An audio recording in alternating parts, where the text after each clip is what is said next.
Brought to you by the Every Dollar app. Start budgeting for free today. Normal is broke and common sense is weird, so we're here to help you transform your life. From the Ramsey Network and the Fairwinds Credit Union Studio, this is The Ramsey Show. I'm Dave Ramsey. Rachel Cruze, Ramsey personality, #1 best-selling author, co-host of the Smart Money Happy Hour. She's my co-host today, and my daughter. Open phones at 888-825-5225. Rachel, before we jump straight to the calls, you guys just got back from doing a Ramsey, something we've never done, the Ramsey Show on the road, and it was you and George and Ken in Chicago, right? That's right. At the Den in Chicago, this kind of little club, said about 300 people, and it was so fun. So we took live calls from the audience. We played some fun Ramsey Show trivia, which they all knew it. They all won the game because they're all big fans. They listened to every show. I feel like everyone that was there. But it was great. A lot of laughs, a lot of good conversation, and you get reactions from the audience. They're clapping, they're laughing, they're when someone asks a question, and they know it's great. It was a really fun time. A little groan in the audience. Yeah, it was great. Okay, it was cool. good. Yeah. So, and we're taping another one tonight in Orlando with Jade and Deloney and George. That's right. Yeah. Yes. Okay, cool. So these are all sold out. We're doing a little test with these. I think we're doing 4 or 5 of them here in the fall. And if they all go as good as Chicago, you'll be hearing us all across the country in the spring. We'll do a bunch of them for you guys just to come out and do what we're doing right now in your presence. And you guys get to be there and ask questions live. And the only problem is we can't hang up on you to protect you from you. So yeah, you can't put people on hold. Yeah. We did learn that. Yeah, sometimes we do that around here. We protect you from you, but can't do that in a live setting. It's a little harder. I just push the button and the microphone's still standing there with that guy. Yeah, that's it. So, yeah, you got to be careful with that. But, hey, open phones here at 888-825-5225. Catherine's in Grand Rapids, Michigan. Hey, Catherine, how are you? I'm doing good, Dave. How about you and Rachel? Better than we deserve. What's up in your world? Okay, so my question is, how am I, as a single mom, supposed to balance my debts and maintain my health and take care of my daughter at the same time? Well, it sounds like the income is smaller than the outgo, probably, isn't it? It's definitely not great. Yeah, you wouldn't be calling me if you were making $300K. No. Okay, definitely that's what I mean. not. Yeah. So what do you make? I make between $28,000 and $30,000 a year. And how many children do you have? I just have the one. She just turned 13 months a couple weeks ago. Oh, wow. And I actually called into the show in April of last year when I was still pregnant. And I did do what was advised. What was that? But it's to make sure I got a second job and work as hard as possible until my due date. Mm-hmm. That help? It did a little bit, but as soon as I went back into the workforce, all that I had saved up for my maternity leave and my return to work vanished with the first couple weeks of daycare. Yeah, I bet. Daycare is outrageous these days. Wow. And so you make $28,000 a year? Yeah, just between 28 and 30. What do you do? I am a groundskeeper / student supervisor for my local university. Okay. All right. And are you getting child support? No child support. Her father is not from the U.S., and we don't have any extradition with the country that he's from, so it doesn't help in any matters. Wow. Okay. So he just disappeared. Yeah. Okay. All right. Well, Catherine, do you have family in the area? Do you have? Yeah. I live in the same town as both my parents and my dad's parents. Okay. But everybody's a little swamped themselves. Sure. Do you have good relationships with them in general, though? Yeah. Okay. Okay. Well, the long-term answer to your equation is more income. Well, no kidding, Dave. Okay. But so what we've got to do is the long-term answer is to be thinking about what career can Catherine engage in to make $100,000 a year starting 10 years from today or 5 years from today? And what has she got to do to get ready for that career? Okay? Because obviously what you're doing, we don't want to project that out 40 years. That's an unfun life. Okay? Yeah. So number one thing, we start thinking out into the distant future and what has to be true. Do you have to take a class, get a certification, get a degree in something to get to be and do something that pays more than the something you're doing now? That's kind of basic, but that's really where we got to start. Then we can roll back from there. I'm sorry? I have been looking into doing some classes with either Penn Foster or Google's Coursera courses. Okay, in order to do what? Not to either do something in the medical field or management. Okay, both of those are pretty vague. I want you to spend some more time dialing in exactly what you would be doing after you finish these courses, and I need it to pay $50,000. Right. Or more. Okay? And so I don't care what you're doing. We'll send you Ken Coleman's book, Finding the Work You're Wired to Do, and it's got the assessment in it, and that will help you. We'll do that as our gift. And so you're already thinking like I'm thinking. Good. That's your long-term goal. Now, your short-term fix is got two components to it. One is the dreaded part-time job and family helping you with the babysitting, and two is I want you to be sure you're plugged into your local church and they know what you're up against. Because they will help. I have reached out to the church. Good. They will help. And if they're, I'm sorry? The only help they can really give in my area is help with like rent and utilities, which would pay some of the monthly daycare fees, but it would not be enough to cover it all. Yeah. Well, and it sounds like possibly that the daycare arrangement you've made is one you can't afford. You may have to redo that. I don't know what that is, but it's a very difficult thing you're facing. Yeah, and so hard, it's just not an easy hill to climb. No, and I wonder too, Catherine, if there's anything from home in the evenings and just knowing your experience as a groundskeeper, and I'm sure there's some logistics there. I mean, I don't know. I'm just making this up, but I'm like, if there's even like a landscape company that you could work for 8 hours a week to help with scheduling, doing like some kind of admin work for them or whatever you can do from home. Even just picking up a couple of hours to just create some cash buffer is going to be big. And if the church can step in on those utility bills and rent, I mean, that will free up. I mean, I don't know how much the rent is, but a couple of $100 at the minimal for a period of time too. So it's kind of puzzle piecing some of this together for probably the next 6-ish, 12 months until you kind of can project out possibly a job change to be making more in your full-time job. What you don't want to do is get paralyzed and throw up your hands and say, oh, this can't be done, because it can be done.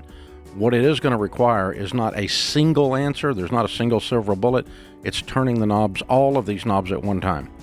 The extra job, the church, the long-term thinking with money, the daycare arrangements, the family help, all these knobs can be turned just a little bit. Then all of a sudden we start to get something that's sustainable until we can get our income up long-term. And that's where you got to get to. It's not going to be a singular answer. And being paralyzed and giving up is definitely not going to be a good answer.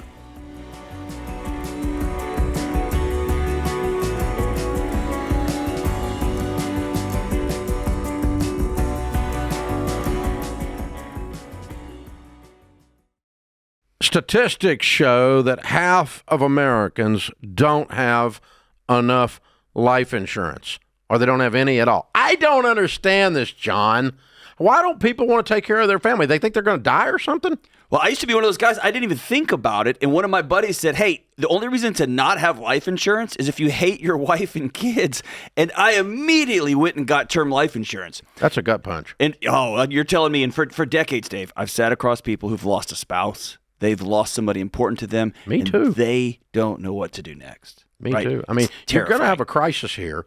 And, you got two options while you're sitting and talking to a young widow. She's concerned about how she's going to invest all this money properly and not mess this up, or she's concerned how she's going to eat tomorrow. That's exactly These are the two options. And take care of your dadgum family, man. Term life insurance can replace income, pay off debts, cover funeral expenses, so your family can actually have the opportunity to just be sad. Yeah. To just miss you. That's exactly what it's supposed to be. It's saying I love you to your family. Term life insurance. Jeff Zander and the team at Zander Insurance makes it easy and affordable. I've used them personally for 25 years. They're the only people I trust. Go to Zander.com or call 800-356-4282.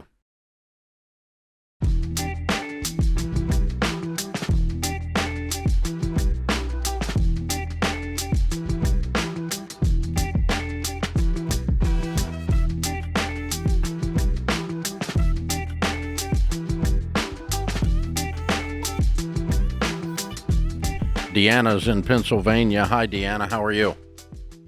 Good. How are you? Better than I deserve. What's up? So my question for you, my boyfriend and I graduated college I graduated last August. He graduated last December.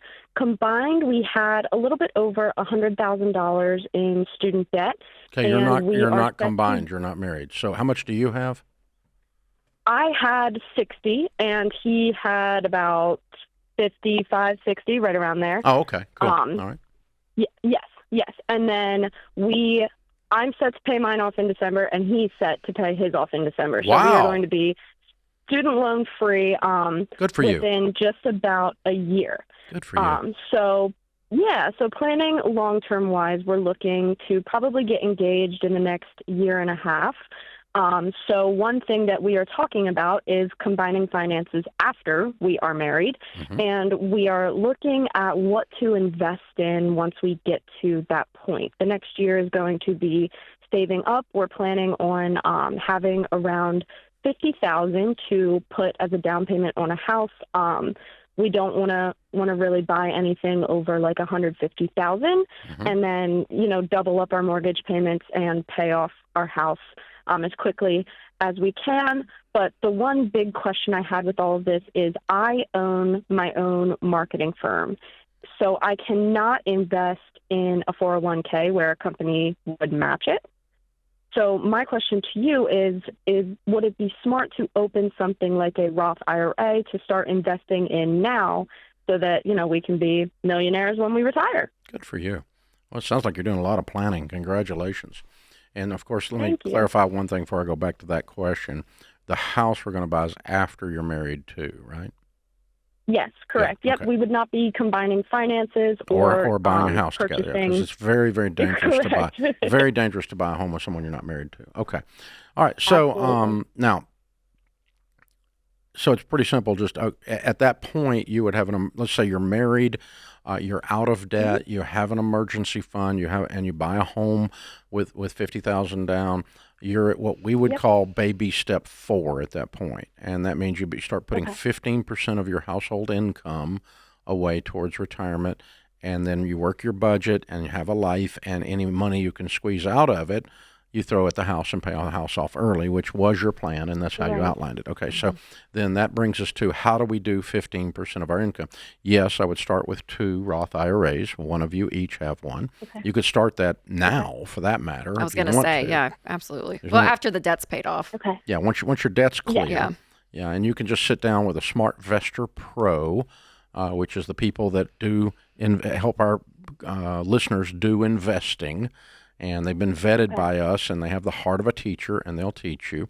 You have available to you a couple of things with your marketing firm that you can also do as Roth. Okay. You can do it's a SEP IRA, a Roth SEP IRA, Simplified Pension Plan it's called. Now, do you have any employees in your marketing firm? Nope, just me. Okay, then that's very easy. So you can put up to 16% of your income with a formula. It ends up actually being about 13 when the formula is applied. But you can put a bunch of your income aside in a SEP IRA, SEPP, Simplified Pension Plan, okay, and Simplified Employee Pension Plan. Now, warning, if you do hire people later and they're with you more than 2 of 5 years, whatever you put in that year that they reach that point, you would have to put in the same percentage of their income. So it works really well for a solopreneur like you, but it doesn't work well for a small business that has 5 employees. Okay? Okay. You also, in addition to that, can do a simple IRA, which is a 401k for small businesses. Okay. and you can set it up. It's $15 to set the account up. They're very inexpensive to set up. To set up a 401k in a big company like ours is tens of thousands of dollars a year in administrative fees. But for a simple is designed for small businesses. Now, again, warning, if you have that and you hire someone, you're required to match the first 3% of what they put into their IRA if you have that simple program going. But point being, there's two types of ways you can get money in, and you actually can do both of them technically. And three, if you include the Roth do the IRA. Roth, and do the Roth. So you'll be able to get to your 15% very easily. Make sure they're all going in good growth stock mutual funds, and they're all Roth, which is tax-free growth. Yeah. And then your husband, once you guys get married, can be investing as well in a 401k if he's at work too. So you guys will be tackling it from multiple different areas, which is great. But yeah, I appreciate the plan. And maybe you guys fast forward up the engagement, you know? I'm a fan. If you know you're going to be engaged in a year and a half, go ahead and shorten it. Like Rachel did. Start the process. Get the ball moving. Rachel and Winston came and said, we want to get married right now. I know, and we went, were young. Okay. All right. No, we waited. You waited about 10 a months. month. No, 10 months. 10 whole months, yeah. But I'm like, Yeah, there was no. let's do this. Yeah, it's like. Good job, Deanna, though. But honestly, very impressive. You guys just fresh out of college, just in the last year, have a plan to pay off the debt. Knocking it out. Looking forward to the down payments, thinking about investing, all of it. I mean, you are in a perfect position and time in your life to start all of this. So congratulations. Bobby's in Texas. Hey, Bobby, how are you? Hey, Dave. How you doing, sir? Better than I deserve. What's up? I had a question. Is it okay to pause building the emergency fund to set up a revocable trust and a special needs trust? No, you don't need to. You can fund those with the beneficiary of your life insurance, and the kid doesn't need a trust unless you die. Well, the thing is my life insurance is really what I was worried about. Like, if something was to happen to me and my wife, like, we have a beneficiary, but well, make the beneficiary make to, a portion of the beneficiary go to the special needs trust, and then the child is funded for life out of your death. But you don't need to fund it while you're alive. You need to go build wealth while you're alive, and that will take care of the child later, and you won't even need life insurance to do it. Okay. So just finish the baby step 3, and then you said don't set up a revocable trust at all? No, I would just set it up only upon death. Special needs trust has no value while you're alive. It's for taking care of a special needs child if you're not there to do it, and you have to fund it with some money. And if you don't have money, you fund it with life insurance upon your death. But if you stay alive and you fund it with money, and you say, I got $500,000 in mutual funds 20 years from now, and you say that is earmarked for this special needs child to be cared for throughout their life, that goes into a special needs trust upon my death. But until I die, I'm going to take care of them. You see what I'm saying? Yes, sir. So you're taking on a bunch of paperwork and paying lawyers crap you don't need to be doing right now. You just need to go get out of debt and make some money and go ahead and do the life insurance today where it's named into the special needs trust and your will says the special needs trust is formed upon your death. And so upon your death. Do you have to do paperwork, though, in order for that to be? Your will does it. Your will dictates that the trust is formed upon your death. And so poof, there's a trust now. You die, poof, there's a trust. But who? Well, where does it come out of whoever thin the air? executor of the estate is. They have to go form it then. Yeah, but it's not hard. I mean, it's it's 2 pieces of paper. Okay. And you but you got to put money in the thing for the kid to be okay, which is Yes. your real motivation, Bobby, which makes you a great dad. What okay? kind of life insurance do you have, Bobby? Between me and my wife, we're looking at like 1.7. Good. It's great. And so what I would do is sit down, if you're working with a SmartVestor Pro on your investing, I'd sit down and say, how much would I need to put in an account, invested in mutual funds to take care of this child? Would $50,000 a year take care of this child? Probably. So $500,000. So you could say of the 1.7, 500,000 goes into the special needs trust on the beneficiary statement. So you redo your beneficiary clause on your life insurance immediately, and you do your will immediately to say special needs trust is formed, the Bobby Special Needs Trust, and the Bobby Special Needs Trust is funded with $500,000 from the beneficiary of this life insurance policy upon my death. and then the child is taken care of, which is your goal because you're a good dad. But you don't have to do all that crap right now. It could all be formed and done upon your death. What you do have to do now is do your will and change the beneficiary.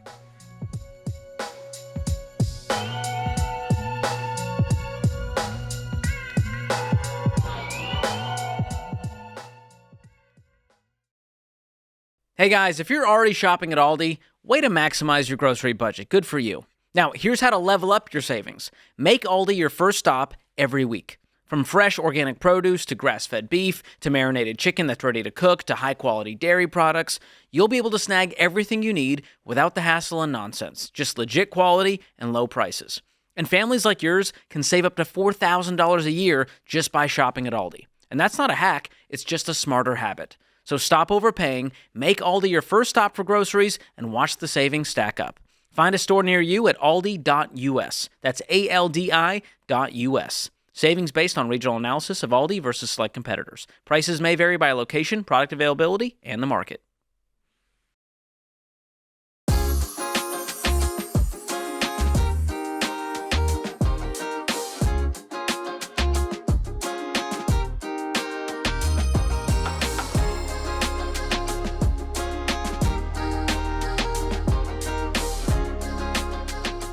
Rachel is in North Dakota. Hi, Rachel. How are you? I'm fine. How are you guys doing today? Better than we deserve. What's up? So we just started the baby steps. We're on step number 2, and this is literally our second month. In our first month, we ended the month with a surplus of almost $3,000. So Wow. Oh, good. incredible. But my question is, I have a variable income, and my husband does not. And we have just over $9,000 in our savings. And so I was wondering, we have 4 children, so I wasn't sure if we should just keep that and then use whatever extra money we're finding every month to pay down the debt, or if we should use the savings that we have already. Well, 90% of the time, we're going to tell you to use the savings down to $1,000. How variable is your income? It's pretty extreme. I'm a wedding photographer, so in the summer months I can make, $12,000-13,000 a month, and then come December, almost nothing. So I also own a studio that brings in some small income as well. We rent out to other photographers, so I can make anywhere from $1,000 to $3,000 a month off of that. and that's 12 months a year. Correct. Okay. So your bottom is $1,000 to $3,000. Your worst month. Correct. And what's your husband make? My husband makes each paycheck is $4,700, so about just over $9,000 a month. Mm-hmm. Okay. All right. Very good. Very good. Well, And how much of the you're doing well. when you guys do your monthly budget, Rachel, how much does it take to run your household, would you say? So my fixed expenses and with our additional variable expenses like pets and miscellaneous home stuff is just about $9,000. So it just clears his checks. Okay. So if Okay. you make zero, you guys run the house okay. You just don't have extra. Correct. Then why would you need savings to pad that? Just because you're a I nervous guess mom? Yeah, my kids are small, and we get broken bones and fingers all the time. So it's just you just never know. Mm-hmm. But you have like health insurance. We do, yes, Yeah. through my husband. Yeah. And if you go to the emergency room and they send you a bill the next month, you have some wedding income to pay a bill. Correct. And he has an HSA account too, with just under $1,000 in that. Yeah. That's good.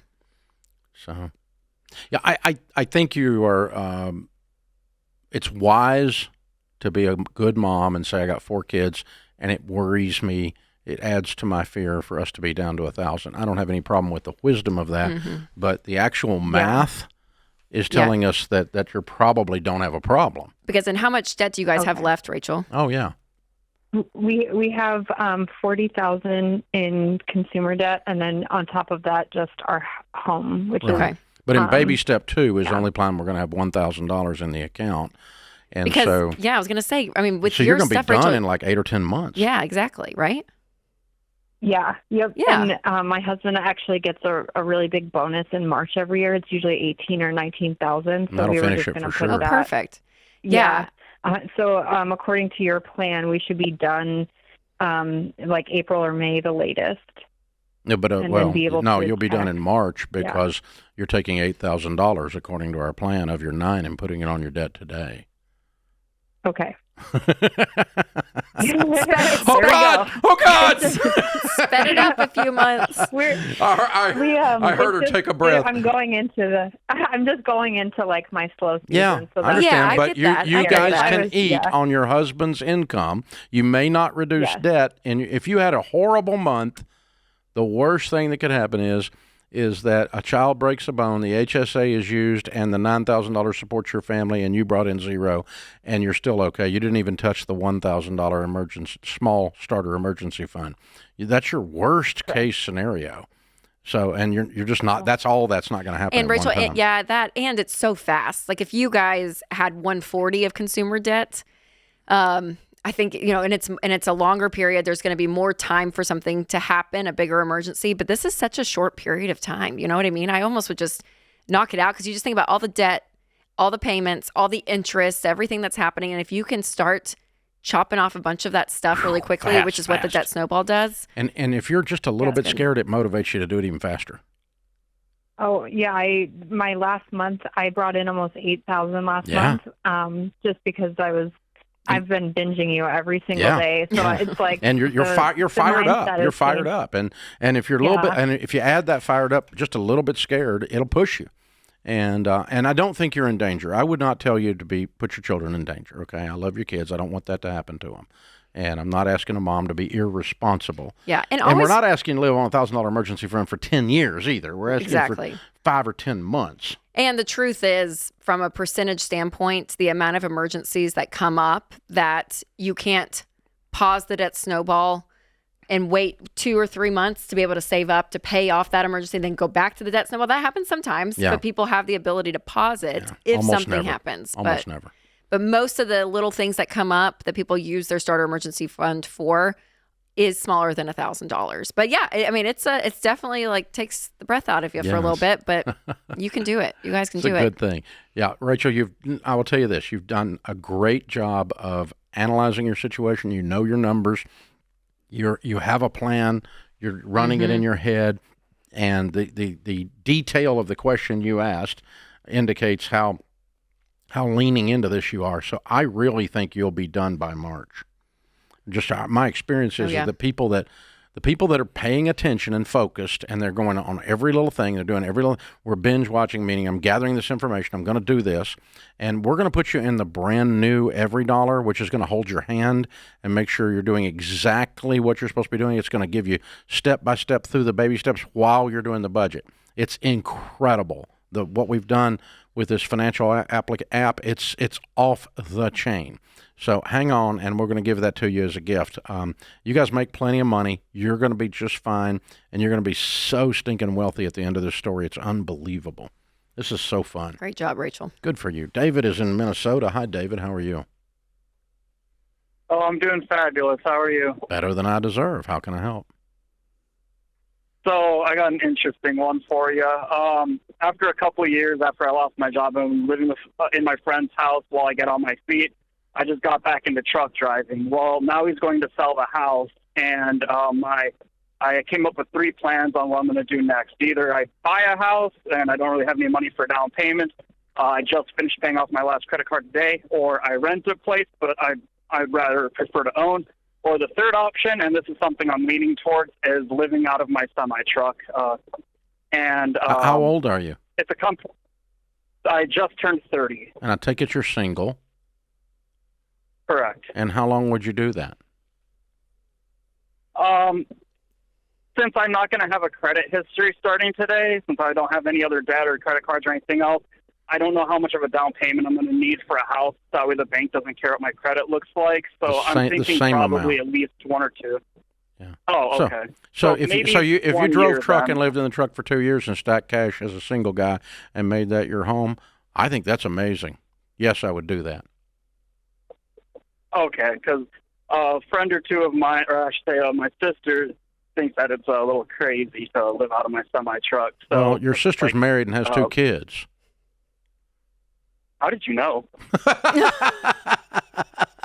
Wow. No wonder why you're so good at this. That was a guess, but yeah, that's funny. But I mean, she has a different life than you have. If you told me you were married and had 2 kids, I wouldn't tell you to do this. How often are you on the road, David? 24/7. He's driving I know, over the but road. how often though? Yeah.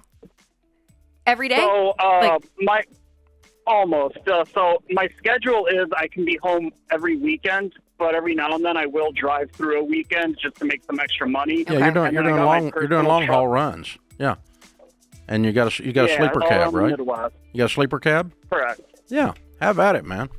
Go see America and Maybe stack for the some year. cash. Maybe for the year. You say 2. A year, maybe 2. say But one, then go would I rent- do this go for rent an 2 apartment decades? after No. that. No, I wouldn't do it for 2 decades. You need to come, build a life at some point. But for a couple years and get some money stacked up and get some distance between you and whatever's been chasing you, yeah, do it, man. Do it.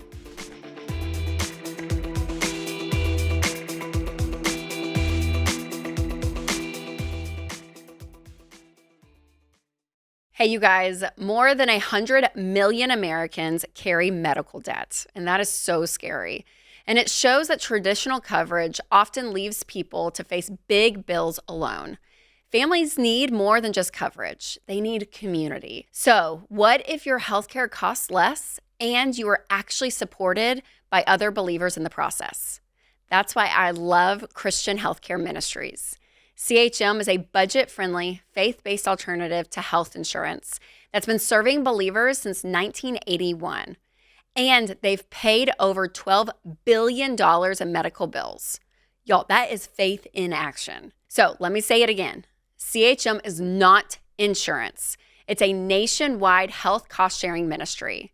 It's Christians helping other Christians with their medical bills. With CHM, you get to choose your providers. There are no networks, no surprise bills, and no insurance headaches.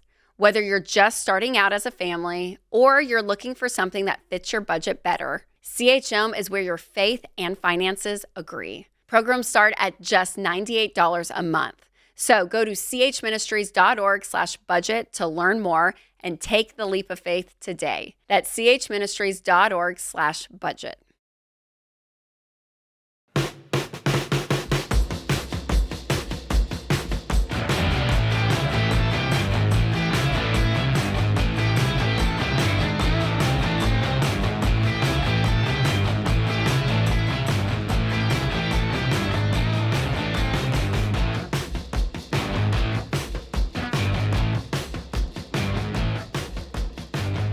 Everybody needs insurance, but it can be hard trying to find pros who aren't just looking to make a buck. With a Ramsey Trusted Insurance Pro, you don't have to deal with slimy businesses or slimy salespeople because they're all interviewed, vetted, and coached by us to make sure they're not only market experts, but they have your best interest at heart.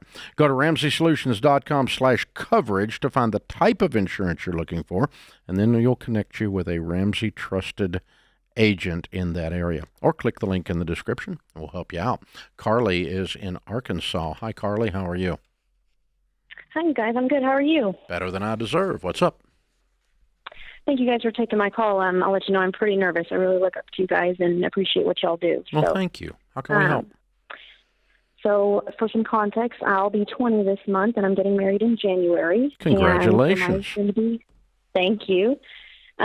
So my soon-to-be husband and I are trying to plan our future and just make sure that we follow the Ramsey way. I've kind of hopped on the bandwagon that my mom has put me on the last couple months. My biggest question is that I have an $85,000 inheritance in a brokerage account that I haven't touched since I've gotten it. But when we think about putting a down payment on a house, I just don't want to. I'd rather pay cash. So I'm thinking, we put that brokerage account down on the house, but we want to save for the next 4 to 5 years to add to that house fund. And I'm just not sure what kind of account to put that in. Do I put it on top of the brokerage or an HYSA? Are you wanting to use the 85, Carly, for a down payment and then pay the house off quickly, or you're wanting to save that 85 plus a lot over the next couple of years to pay cash for a house?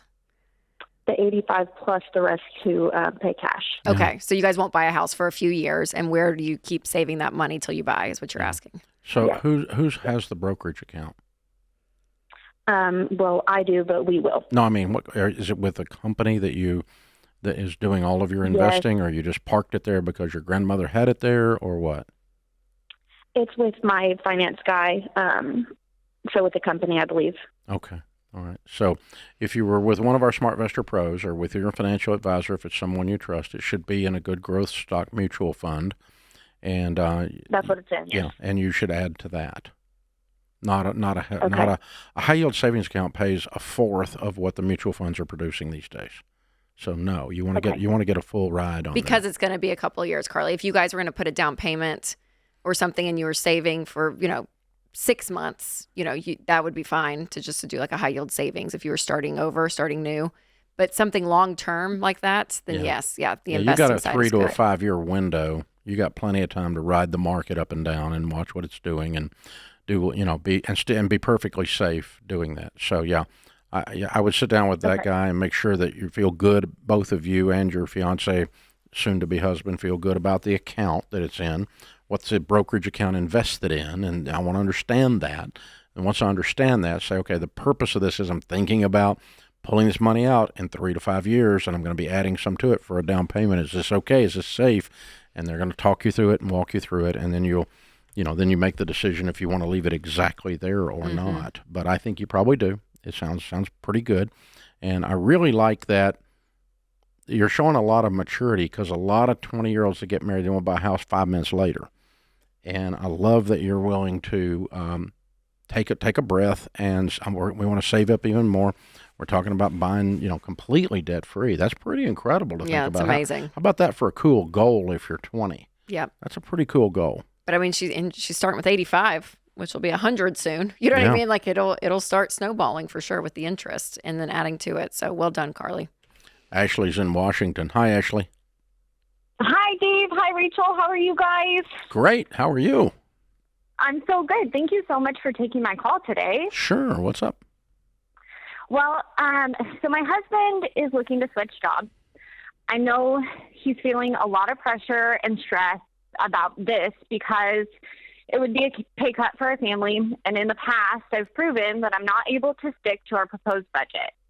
My husband's current job is really stressful, and I would love for him to be back in a role where he loves the work he's doing and with a company that's morally in line with who he is as a person. I want to be able to sit down with him tonight and give him the reassurance that he can make this switch and it will be better for our family, that I'm on the same team as him when it comes to budgeting and our future. And I'm just really looking for some guidance on this. Okay, to start with, you guys have a wrong assumption. The only way my husband can do something he loves with people that have a value system that's aligned is if he makes less money. Why the flip? Why don't he go make more money with people that I like doing something I love? Well, I mean, this job came up. This job I know, and it sucks. Yeah. It's not a dream job. It's a nightmare job. I'm going to take a pay cut because I'm stressed instead of going and looking for a pay increase in a better setting. Okay, that's fair. That's fair. So just a little bit of background. We're completely debt-free. We have our house paid for. Our current net worth is about $1.7 million. His gross annual income right now is $160,000. It would be $121,000, but here's the deal. We would get to see him more. So right now, with the job that he's in... Well, why not take a job making $180 where you get to see him more? So with his job, he's a paramedic. Okay, paramedic. Okay. Yep, he's a paramedic, and right now he works for a flight company, and he's a manager. So he's in administration. He really wants to go back to doing medicine, and I really want to be able to support him in that. I do too. But I don't. This natural human tendency to assume that in order to go do the thing I love doing, it has to mean I get paid less is not. It's faulty logic. I do what I love doing. I get paid more every day. Right. Yeah. So, For I mean, sure. is there a different way to skin this cat? Yes, there is. And so let's take that off the table. But I really want to challenge you all on this thought train because it's, I want to support my husband and he takes a 60% pay cut, so he's happy. Bull. No, I'm not going to support that. Now, I set that aside. Now, let's answer your question, though, hon, about what you want to be able to talk about sticking to a budget, right? Yeah. How can she do that, Rachel? Well, what's his take on all of this, Ashley? I want to know from like the job perspective, the budget, all of it. What's his level of involvement and conversation and effort and everything? Yeah. So he's the one that found you. Like he found Dave Ramsey probably 10 or 15 years ago. And when Josh and I got married, he was like, I really want to do this. So from the start, we've been working our tail off to save, to pay off our house, to get rid of all of our debt, and to be where you've done a great job. I was going to say, y'all, yeah. $1.7 million net worth. So the budget, Ashley, at this point, because you guys are in baby step 7, and we still say to budget regardless of your baby step, but you guys, you're going to have a little bit more flexibility to move within the budget versus someone who's trying to find $1,000 and they're cutting stuff and they're going, right? So it's going to be a little bit of it will be some discipline to make sure that you guys are tracking transactions, that you know where your money's going. But even the detail of the budget can kind of expand a little bit. Does that make sense? You don't have to be as rigid. Absolutely. Winston and I, like we have a category for home where like all of our bills for the house go, subscriptions, anything we buy for the home, we have a line item for that, like throughout, if it's random stuff that we need for the house. Food's a big category. Lifestyle's a big category. So we have big categories in our every dollar budget. And then within those, you guys can go as specific or as broad as you want. But the point is that within every dollar, especially when it's connected to your bank, you're able to track those transactions and just stay on top of, hey, here's the amount of money we said we'd spend in these big categories, and we're going to stay within those limits. And so it just takes some time and discipline to get that as a new habit, but totally possible, Ashley, totally possible.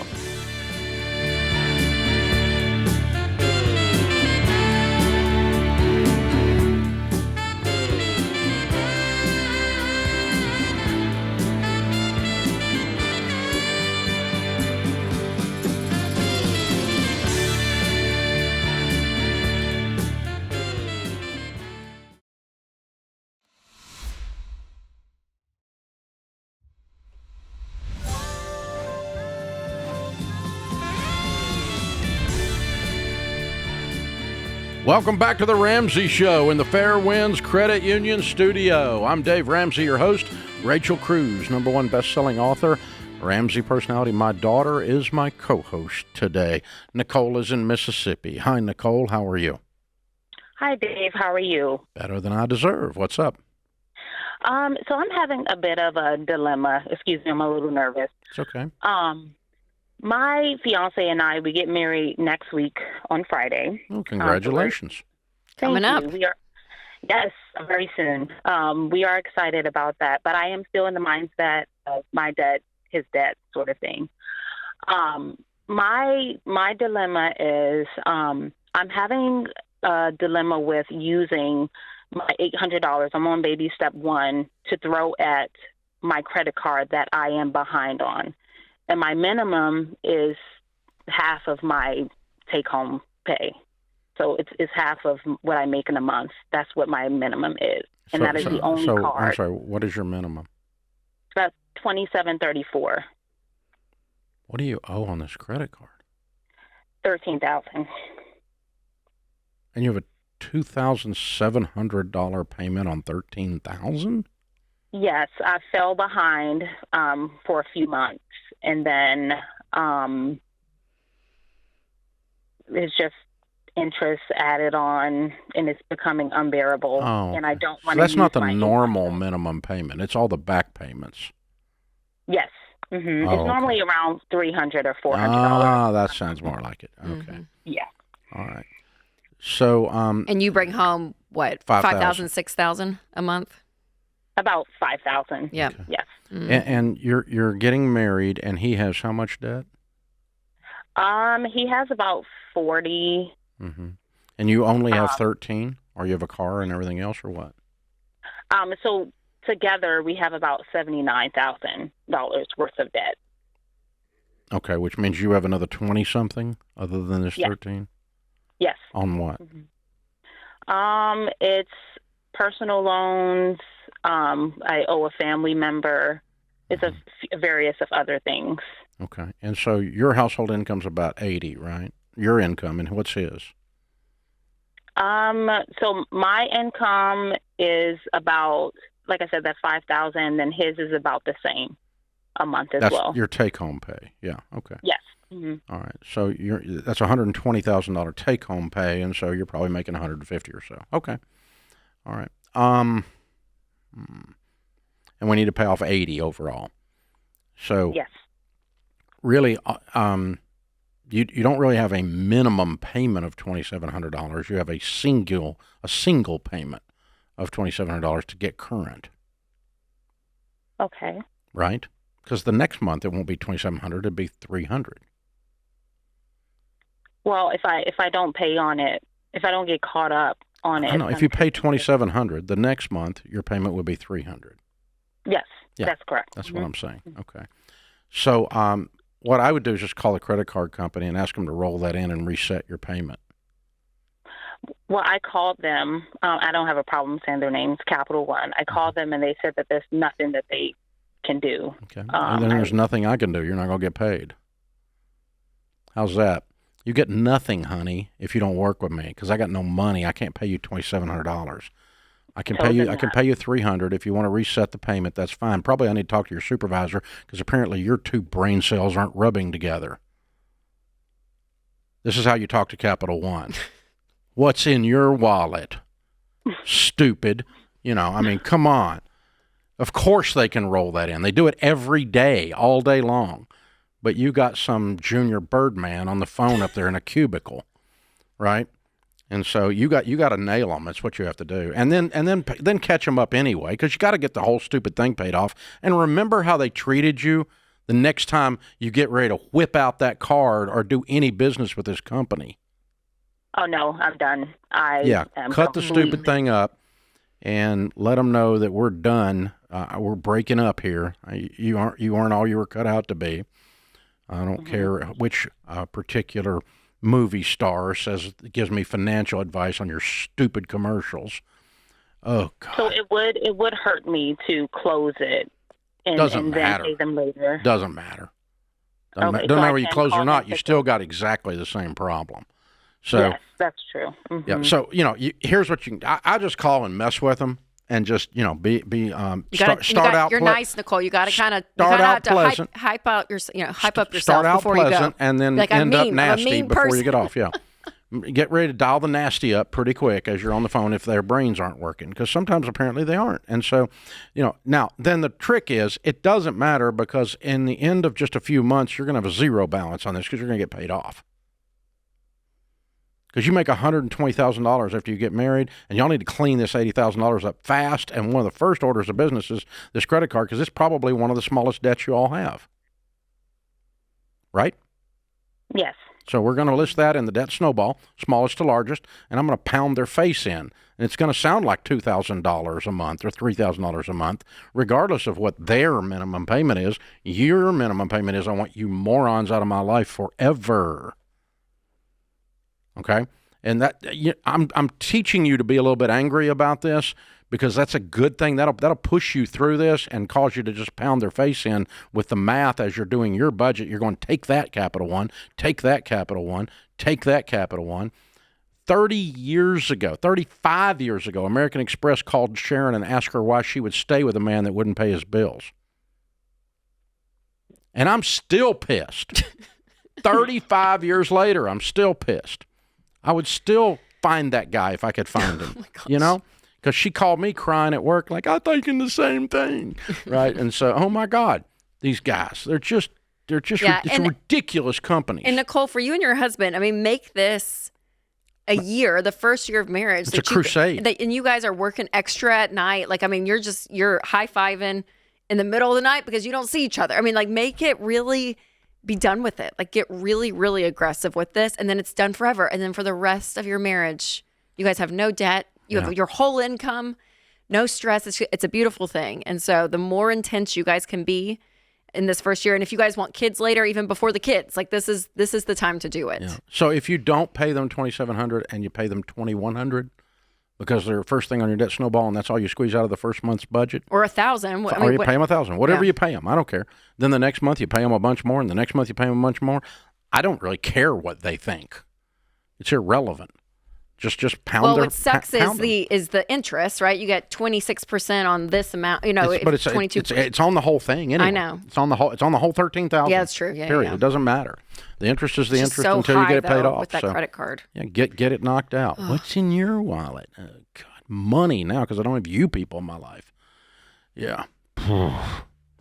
Yeah. Oh man, I tell you what. I spent the first part of my career doing a dumb thing. I would bring in people we were coaching, and I would call and negotiate with the credit card companies and set payment plans for the people we were coaching. And it taught me to hate credit card companies because they're so moronic. And it still rings in my brain. And just because I just know the conversation she had. It just pisses me off still.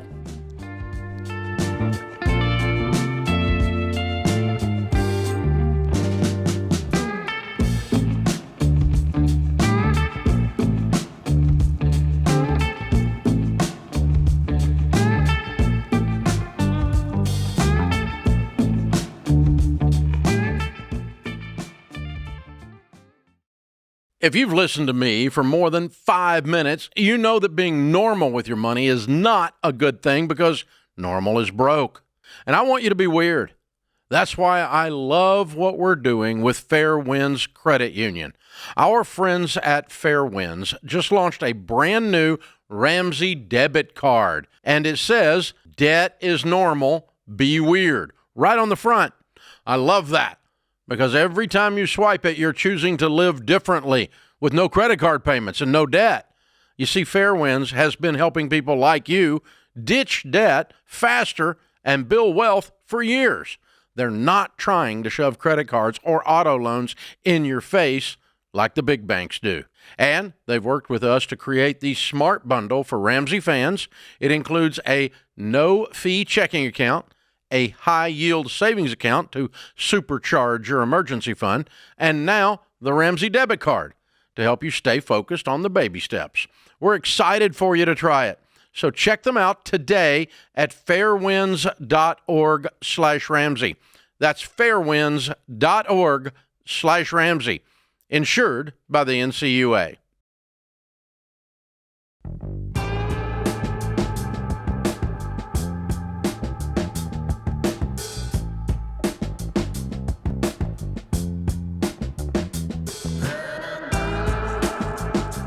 The all-new Every Dollar is here, and it is a game changer. Watch the premiere on our YouTube channel, and you can see the app in action. Hear how folks are finding thousands of dollars in margin in just 15 minutes using Every Dollar's new features, which, spoiler alert, basically we're going to guide you through the entire Ramsey plan as you do your budget. You're going to have prompts and encouragement and lessons, and it's all tied into this. The whole thing was working together like never before. It's budgeting with the Ramsey plan, showing you, holding your hand. You cannot beat this. Imagine how much you could find in this thing. Thousands of dollars in just 15 minutes to put towards your money goals. Check it out on our YouTube channel. You don't want to miss this. Jamie's in Fort Worth, Texas. Hey, Jamie, how are you? I'm good. How are you? Better than I deserve. What's up? Okay. So I have been religiously listening to you and your team every single morning on my drive to work, which is about an hour and 15 minutes. And I have had gazelle intensity by myself. So I've tried introducing it like to my husband. And the problem is that we've sat down and we have looked at a budget. I have the Every Dollar. I am still working on assigning Every Dollar, but I've got the app for him where he's doing it. We have about $95,000 in consumer debt together. We're a blended family. He has 3. I have 3.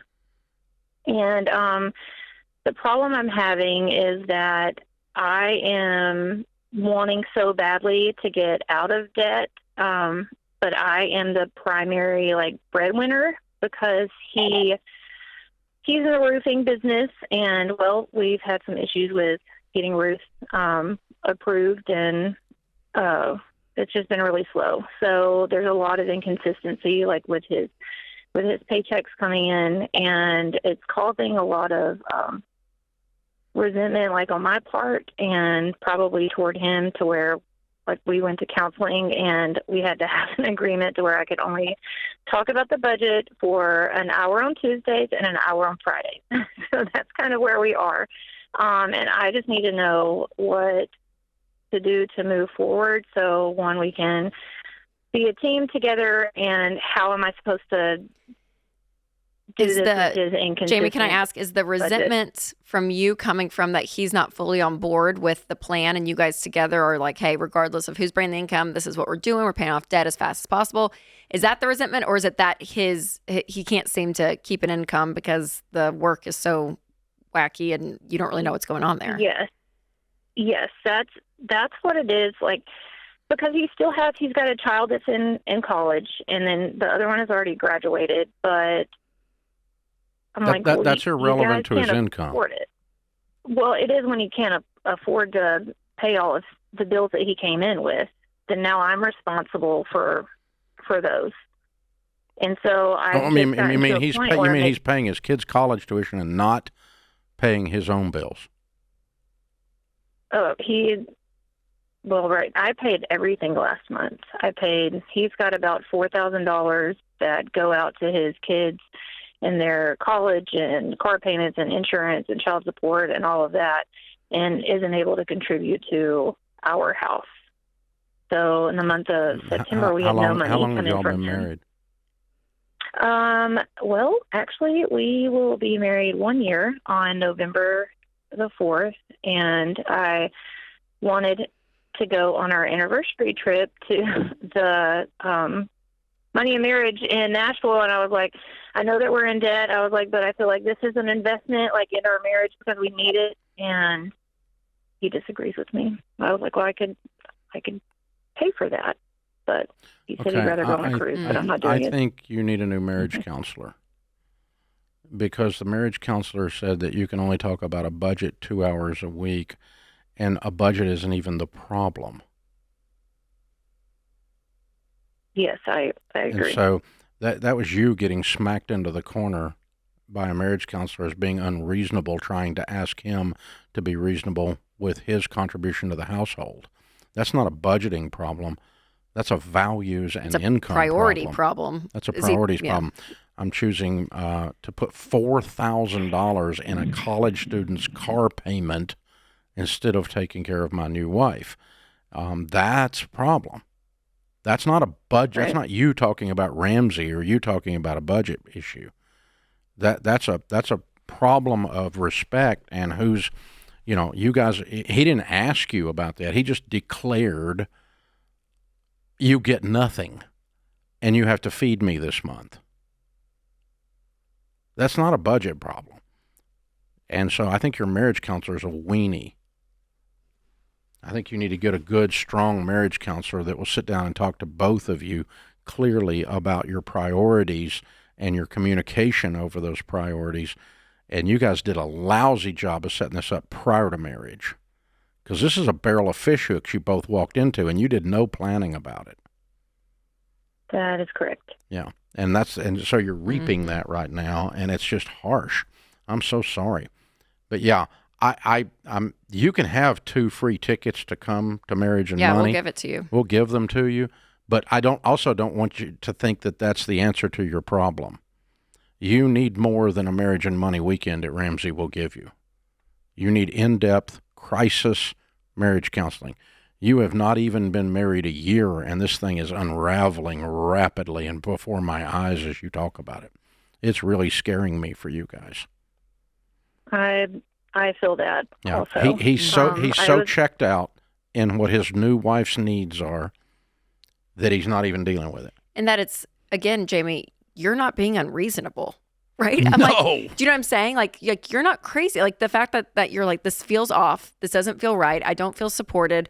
I feel like I can't believe he's paying all of this money that he's barely making all the way over there, like where he can't even contribute to our own household. Like, I mean, it'd be different if you guys were making a crazy amount of money and you were debt free and you guys both chose to still support the kids while they were in college, right? Like that, if that was agreed upon idea as your new marriage, but it's so splintered right now. Yeah. And then you're kind of getting the short end of the stick. I agree. So what is it? And What kind of a business is he in? He's in the roofing business. And he doesn't he's make been he doesn't doing it make for money 20. in roofing. Why? He doesn't want to go and knock doors anymore. He's 54, and he has some people that work underneath him. He basically works off of referrals, and because he's been doing it for so long. But he's not got enough business. Now he is correct. I have told him he needs to find something else. So we just had a conversation yesterday, and I was like, I don't care what you do. Either if you're not going to be working, then I need you to help more around the house. I need you to pick up kids. I need you to drop kids off. No, I mean, that's I'm not real. making That's not really. enough to finally. That's not really an option. That's just. I mean, you really didn't mean that. No, I think she's just. I think she's craving I want something. him to go work. Something. Well, that's not work. Some kind of initiative. I want him to go make some money. Well, I do, and Yeah. I do too. Yeah, No, I think that's what he needs to do, and take care of his obligations, which includes his kids and his wife. And you take care of your obligation, which includes him and your all's life going forward, your kids. And so, yeah, you guys really need to get back to another marriage counselor and get in touch with your church and ask them who a good, strong marriage counselor that can guide you guys through this. And you're going to have a reset, a solid reset on the expectations of this going forward, and then live into those. And 2 hours of budgeting a week doesn't fix this. And again, I'll give you 2 tickets. I don't even think he'll come, but Yeah, Jen will pick up. We'll give you guys some. Yeah, just we'll call. I hope you come. We'll put them at will call, and we'll make arrangements right now on the phone. You hang on, I'll make arrangements. We can email them to you or something. Yeah.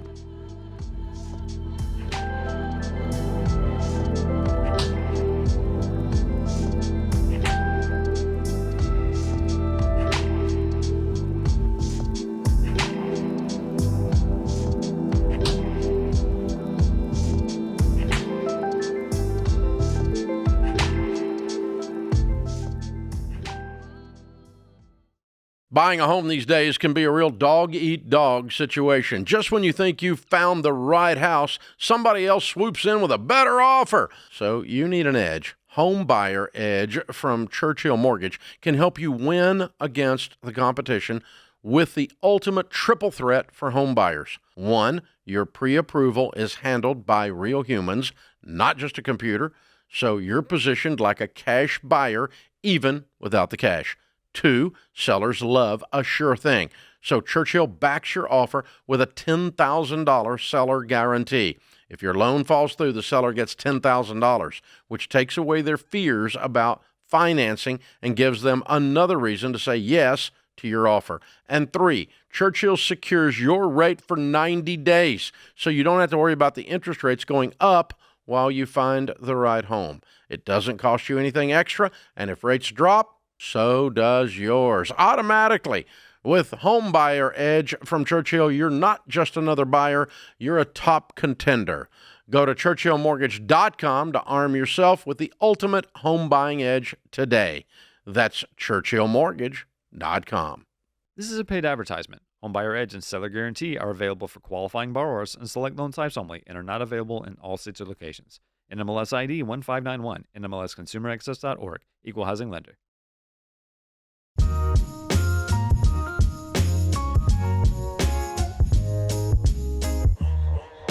Samantha's in San Diego. Hi, Samantha. How are you? I'm doing well this morning. How are you, Dave? Better than I deserve. How can we help?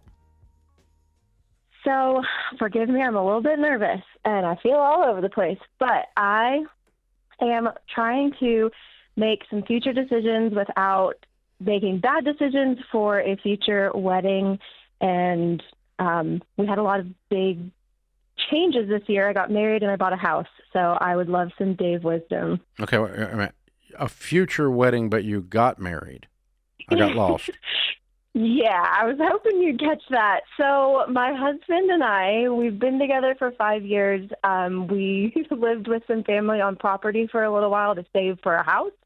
We found a house a little bit sooner than expected, so we decided that the best thing to do would be to get married, get this house, and we would save for an official wedding later on. I had heard you say that would be a good decision to someone on the show at one point, so okay, it felt right for us. It's better than some of the other stuff you could have done in that situation. So I'm with you. Yeah, good. Thank you. I got Dave's good on that. So good. Check.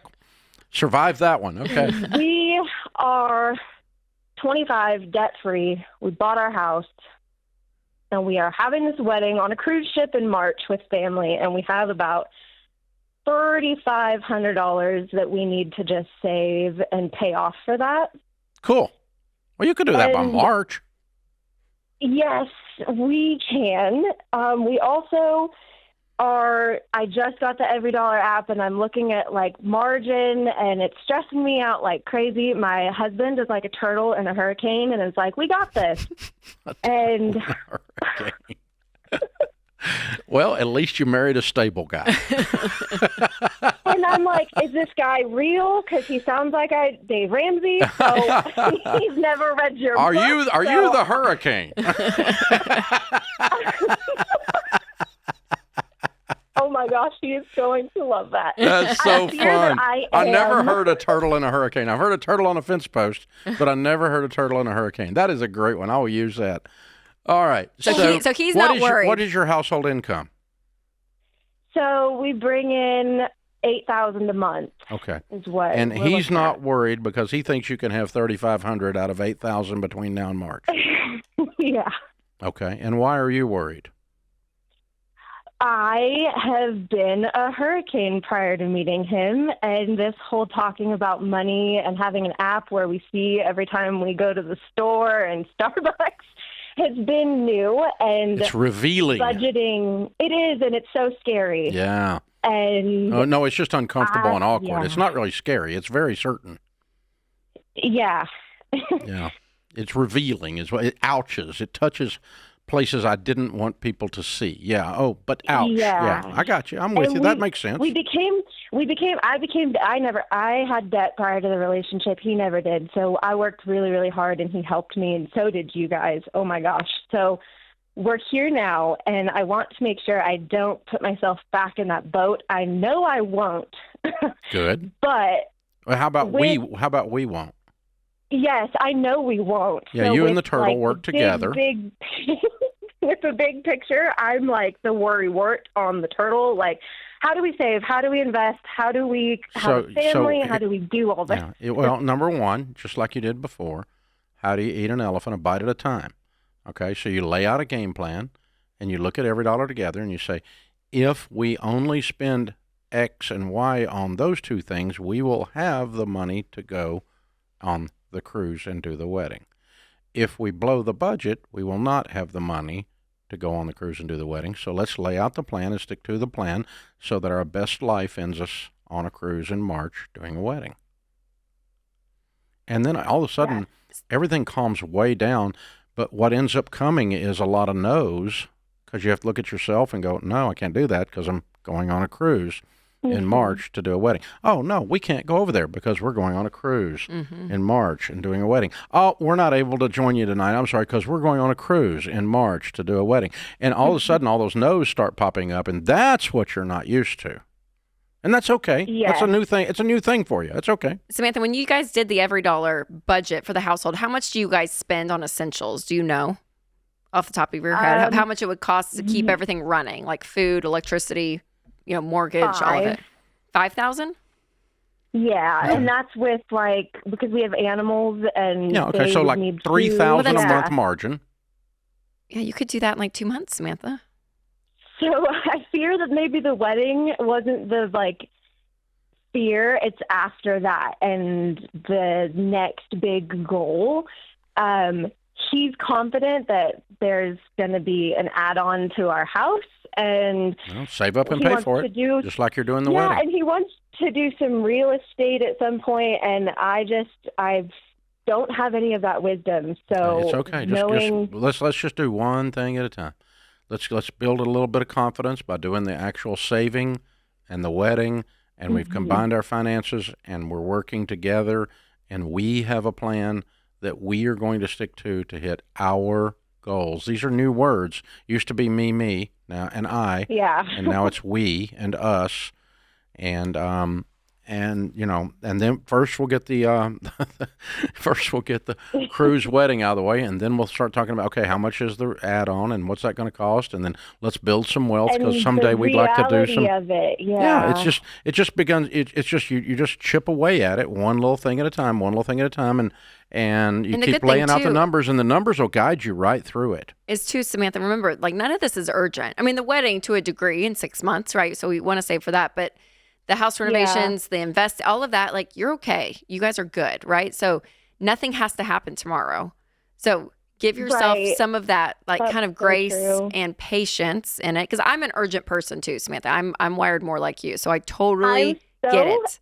Glad I got you today. Yes, no, I get it. I really do. Yes. And the good thing about our turtles, because Winston, I feel like Winston's a turtle too, is that they love Excel and spreadsheets and stuff, and they'll map out every year of, like, hey, here's how much we could save per month to get this goal of this rental house or whatever the thing is. And you really lean in on their strengths, and then you're the fun turtle. Yeah. Yeah, you totally have to do T-shirts for the cruise, the hurricane and the turtle T-shirts.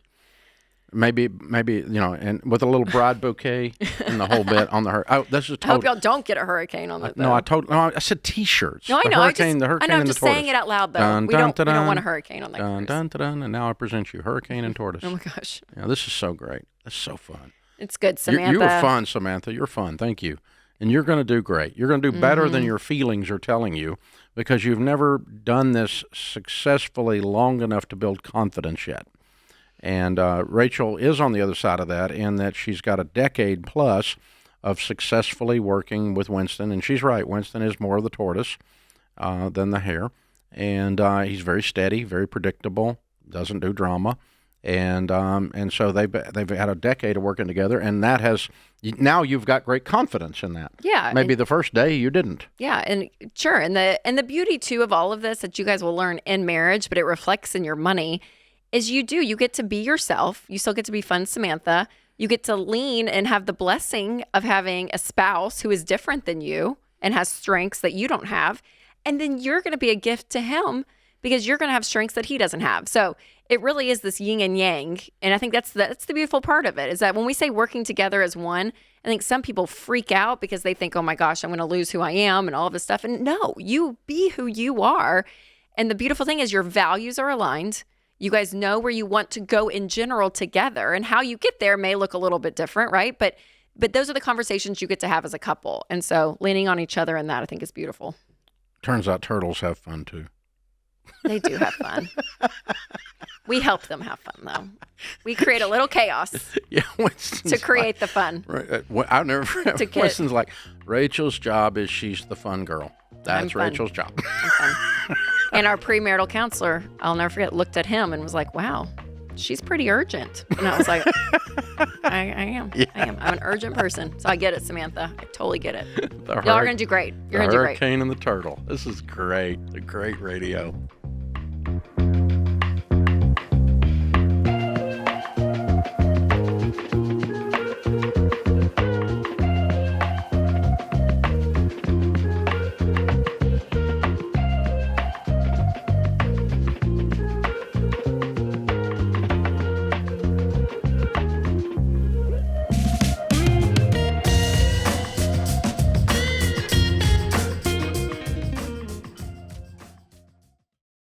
What does the future hold for business? Ask 9 experts and you'll get 10 different answers. Economic growth or a recession? Business taxes will go up or down. AI will help us work or it will replace us all. But there's no such thing as a crystal ball. That's why more than 42,000 businesses have future-proofed themselves with NetSuite by Oracle, the #1 AI cloud enterprise resource planning system. Ramsey Solutions uses NetSuite, and you should too. Whether your company's earning millions or even hundreds of millions, NetSuite helps you respond to immediate challenges and seize your biggest opportunities. With one unified business management suite, there's one source of truth for the visibility and control you need to make quick decisions. NetSuite's real-time insights and forecasting help you see into the future with actionable data. And when you're closing the books in days, not weeks, you spend less time looking backward and more time focusing on what's next. And speaking of what's next, download the CFO's Guide to AI and Machine Learning at netsuite.com/Ramsey. It's free at netsuite.com/Ramsey.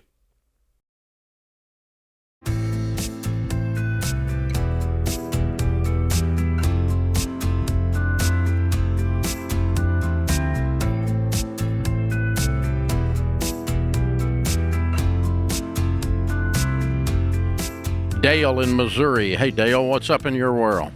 Oh, not much. How are you guys doing? Better than I deserve. How can we help?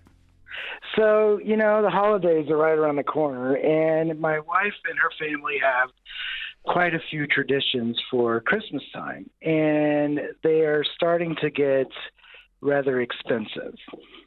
For example, we each get a book from Santa, like a children's Christmas book from Santa, and there's about 12 of us. And we have stockings, which averages about $1,000 to $1,200 total. And then we have gifts for everyone. There's about, again, 12 of us for that. So my question is, I'm sorry, 12 children's books for 12 adults? Adults, yes. And her family, is this her brothers family and sisters? So it's her sister, her father, and her sister's children. And now one of her sister's children has their own child. So now there's a baby. Okay, so this isn't your all's children or your grandchildren? No. Okay. And so my wife was really big on her grandparents. She has fond memories of Christmas at her grandparents' house. They did the same traditions. She just wants to continue those traditions. Dale, how long have you all been married? It'll be 15 years. So you've done this for 15 years? Yes. Okay, and are you buying books? Is everyone buying 12 books, or is it one book per person? So it's one book per person, but it's usually my wife and I and her sister that are kind of responsible for all the books. Well, I mean, it's 12 children's books. It's not a lot of money. What's the big deal? Well, they're about $30 a piece. So, I mean, yes, it's not a lot. Like, it's $360. But the books are, I'm not a very big traditionalist. So they're kind of, I don't want to say a waste, but I am. They're kind of a waste because we look at them for like 20 seconds and then they just go away. And then we go on to the next thing. Okay, so the purpose of the books, I'm just curious because I don't understand why all these adults are getting children's books for 20 seconds. What is the purpose of the book? It's just a tradition they've had. I know, but I mean, when they were children maybe, but I don't know. Once you're 40, you don't really need a children's book. What's the... Right. That's my question is... Well, I mean, if she was on the phone, why would she tell me that they're still doing this? It's just what they've always done. I know, but I mean... Well, I know, but it's just, that's the tradition, is everyone gets a new book for Christmas. It's a Christmas book tradition. Okay. Right. All right. And it has like a little note from Santa in it. Well, those are hard to get, but okay. And so that's one thing. And then we have stockings where people can spend $200 to $300, and it's again, my wife and I and sister for all the stockings. So they put like $200 or $300 in each. So what is your all's net worth? Not enough for 200 No, what's your net worth? No, really, what's your net worth? You mean like total? Yeah, like how much do you have in your retirement account? Is your house paid for? All that kind of stuff. So the house is not paid for. It's got about $100,000 left. And what's it worth? It's worth $200. Okay, and what's in your retirement accounts? So retirement, we work with a pension. So you don't have any retirement savings? Well, I do. I have $100,000 saved up. And what's your household income? Roughly about $210,000 a year. Okay, and this whole thing is like $3,000 we're talking about, right? Well, yeah. Well, $3,000 for like the stockings. Well, the books are $300, so I mean it's like $3,000 for the whole thing, give or take. Yeah, and then there's gifts also that we also do, which could also be another $3,000 or $4,000. Y'all have children? No. Okay, so this is the whole Christmas then. Right. The problem is that we don't really put aside for this, even though we know it's coming. You make $200,000. It's $3,000. It's 1.5% of your income. Yes, I know that, but my wife and I'm not going to throw it all on her. My wife and I like to we're not good budgeters, I would say. And so my question. Well, I guess the thing is this: I do think, just from a marriage communication standpoint, that this thing has continued to go on, and some of it's frankly doesn't even make sense. But at least you need to understand from her why this is $3,000 worth of important. Yeah. Because it's no longer $3,000 worth of important to you. Probably never has been, actually. No. In the whole 15 years. Yeah, but now you've just been going along with it. The stockings that is crazy, though. The amount of money you are spending on stockings. Like, you can get some great stocking stuffers and some reasonable small things, and it doesn't have to add up to $1,000. Honey, I understand this is important to you, and I'm willing to do it simply because it's important to you. But you also need to hear it's important to me that we use a little touch of common sense on this. Well, and I think the biggest problem, Dale, is you guys you have no planning with your income. You guys aren't good budgeters. You already said. So it feels like you're flapping in the wind, and it's like this year, and it's kind of freaking you out because y'all don't have control in general. And I really think if you guys lived on a written plan, we'll get you the Every Dollar app, but if you both lived on a budget and you knew exactly where your income was going and you both stuck to it, this is not that big a deal. Then I don't think it would feel as out of control. I think it feels out of control as a picture of your entire financial picture. Yeah. So genuinely, I would. You're choosing to pick on the one thing that you can pick on while the whole thing's out of control. Rachel's right. So let's get the whole thing in control. And then make we some can use adjustments this as a jumping off point for the discussion for that. But I think it's also individually on the budget. It's okay to talk it through. I mean, we've done that inside of our family and even with our extended family. Because I have 3 kids who are married and have 8 grandkids. And so there's 16 of us and 8 adults. And every adult buying every adult something got out of hand. Yeah. And it just was dumb. Yeah, we all have the money. Just draw names. But everybody, we just said we're going to draw money. It's just more fun for us to not have to go through all that. It's exhausting. And less trying to figure out what Bill wants, or what Winston wants. It's just a lot.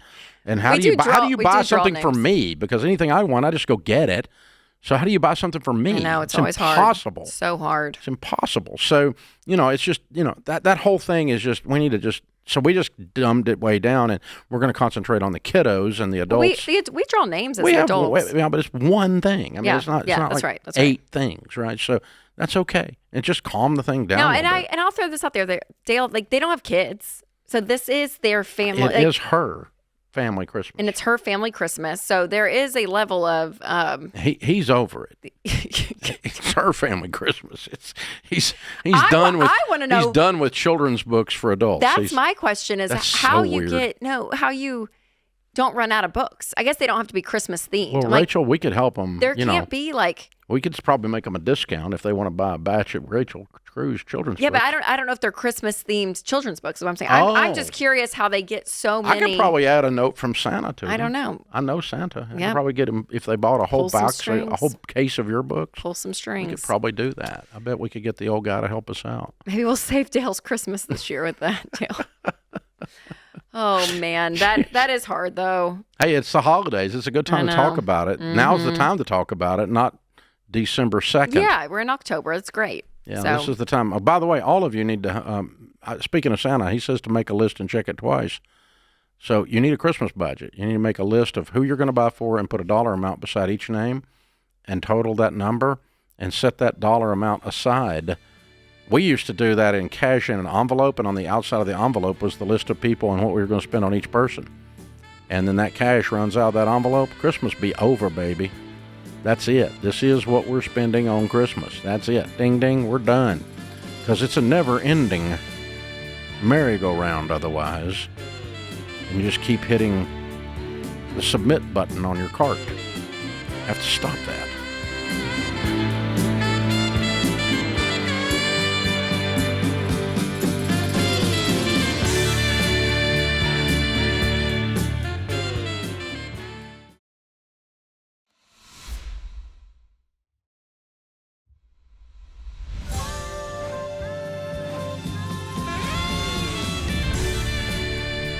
Welcome back to the Ramsey Show in the Fairwinds Credit Union studio. I'm Dave Ramsey, your host. Rachel Cruze, Ramsey personality, #1 best-selling author, host of the Rachel Cruze Show, is my co-host today.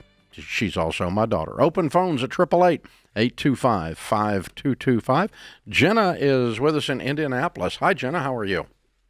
Hi, I'm good. How are you? Better than I deserve. What's up? All right. So I just recently found out that I am inheriting about $50,000. Wow. Yes, definitely a blessing. Who passed away? My grandmother. Oh, I'm sorry. Thank you. I'm 25, and I do have a lot of student loans, as well as a car loan. I have about $95,000 in total debt. $65,000 of that is my student loans. I am just a little bit confused on where to put it all because I don't want to throw everything at my federal loans. So I'm just kind of confused about where to go with all of this. Yeah. I'm curious, why would you not throw it at your federal loans? Because I was approved for the public service loan forgiveness. Yeah. That's a scam. And so I don't. You think 1% of the people that apply for that end up getting it. Okay. Yeah, I wouldn't set my life up on that. Well, and you get stuck in a situation that you may want out of, and you feel like you have to stay in it. 10 years, everything has to go exactly perfect, including the federal government doing their job, and those things never go to heaven. That doesn't work. So, all right. Aside from that, so what do you make a year? About $60,000, give or take. What do you do? I'm a nurse. Oh, good for you. That's a wonderful career for building wealth and getting out of debt, by the way. You have tremendous control of your destiny in that career. So you can add hours, you can add an ER shift on the weekend, make a pile of money. You've got all kinds of options at your disposal. So good for you, good choice. Jenna, what was left? You said the 65 is student loans. What was the other 30? A car loan? Car and credit card. Yeah, car and credit card. Okay. I have a car loan for $28,000 and then just a credit card that has $1,400 on it. Okay, perfect. All right. So, and what are you making as a nurse?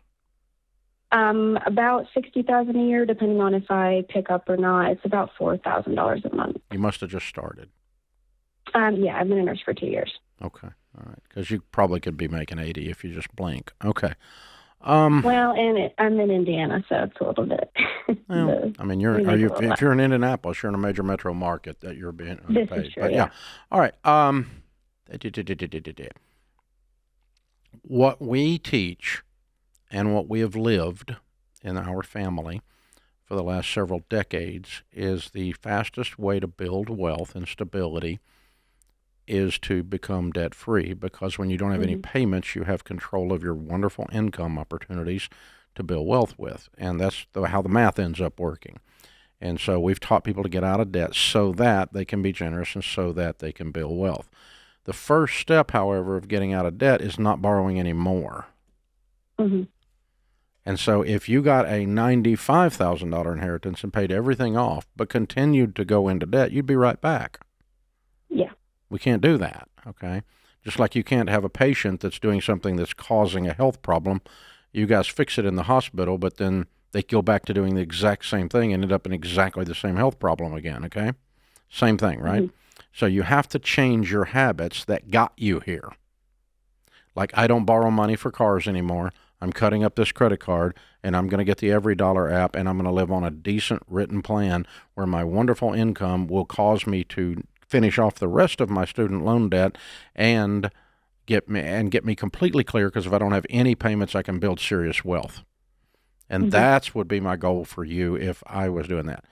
Now, if I'm in your shoes, that means I'm going to pay off the credit card and the car, and I'm going to put the rest of it towards the federal student loans, and I'm not even going to have any fun with it. And I got to ask you then, if you did that and you are committed to never borrowing again and living on a plan, would that make your grandmother smile? Yes, definitely. Which is one test I always use about inheritance. The person that left it, I need to honor them by handling it in such a way that they're in heaven smiling. Okay? And so, Mm-hmm. in other words, if you did something irresponsible and frivolous with it, she would not be smiling. Correct. Yeah.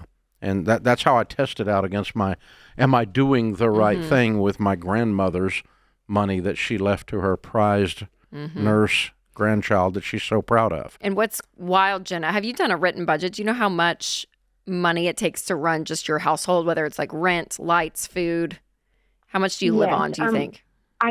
I do a written budget. However, I've had some recent changes. I've been living at home for a while, but now moving back. So monthly, I think it probably would cost me, monthly it'd probably cost me about $2,000. I Okay. guess it's just And how much is your rent car and payment a month? utilities. It's $560. Okay, perfect. So that's what's crazy is you just got a raise of $560 a month.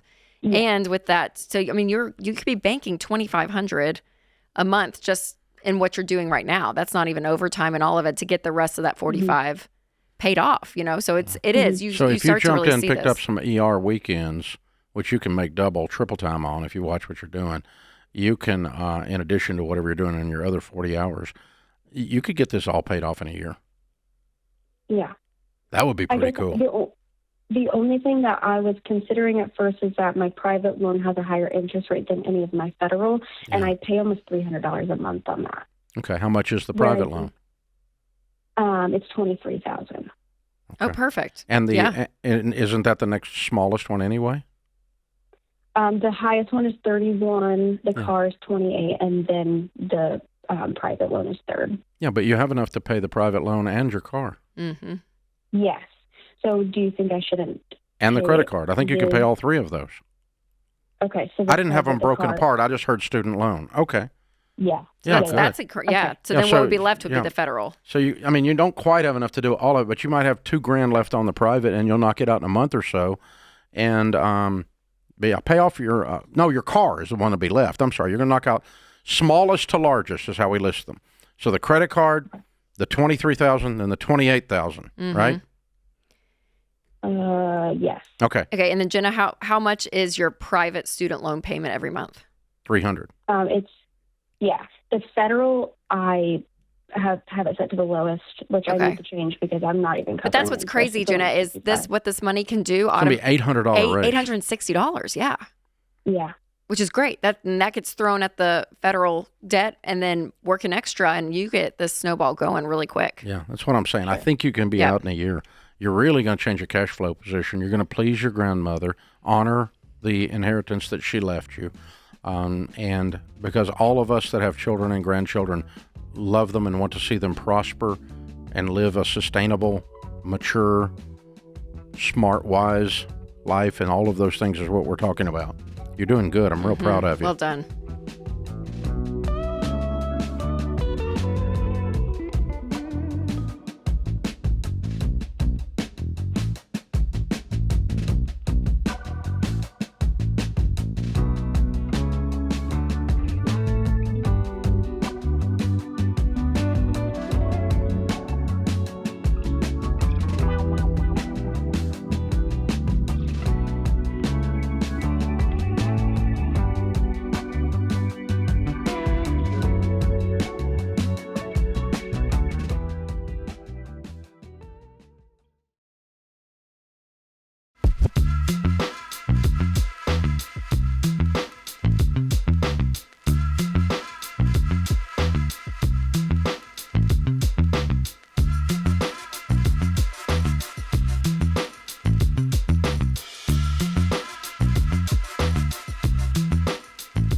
Larissa is in Ohio. Hi, Larissa. How are you?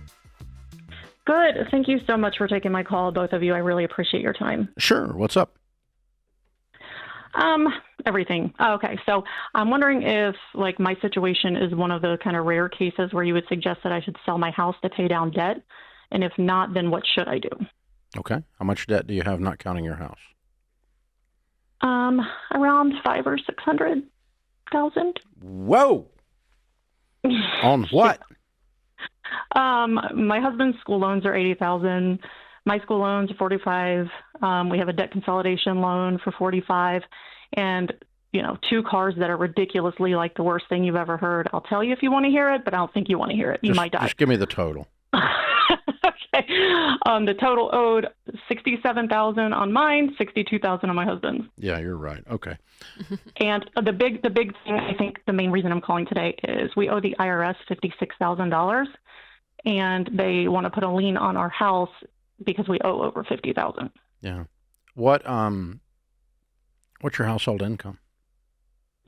I'm about to go back full time, making $111,000, and my husband usually would be making around $120,000, but he was just laid off at the beginning of the month. And that's another part of the story is we have no emergency fund, so we're rocking it over here. Oh gosh, I'm so sorry. So normally you would be at if you get everything going again, you'd be at like 230. Yeah. And the house is worth what? It's probably worth between $770,000 and $800,000. Okay. And what do you owe on it? $628,000. Okay. Well, my worry there is like after agent fees and closing costs. Yeah, and you're not stuff, going to get enough to clean up the mess. So the mess is Yeah, still I think it would help us with the IRS and maybe to pay out the cars. You know what I mean? The negative equity. How do you in end the up car. owing the IRS $56,000? Oh man. So me and my husband, we've been married 22 years. We had 3 kids, very young, super broke back then. So we were on like Medicaid, food stamps, everything like that. We just never had money, right? Then kind of like out of nowhere when he graduated college and then I kind of landed in my career, we started making money out of nowhere and we didn't realize that we weren't getting enough taken out of our checks, yada, yada. So one year after another year after another year, it was like we owed $12,000. We're like, what? I guess it's just tax bracket. I don't understand this. Next year was like we owed $20,000. We're like, why is this happening? I don't get it. So genius me, this year I finally met with an accountant who told me that I wasn't getting enough taken out of my checks. Also, I have a side business where I design and develop websites and stuff. So I haven't been doing good at prepaying those taxes either. So it's just a big hot mess of garbage that, it's so like what do a you make on teenager the and side an business? adult body. I think this year and it was like 30. Mm-hmm. Okay. All right. So, well, what you have is a series of crises.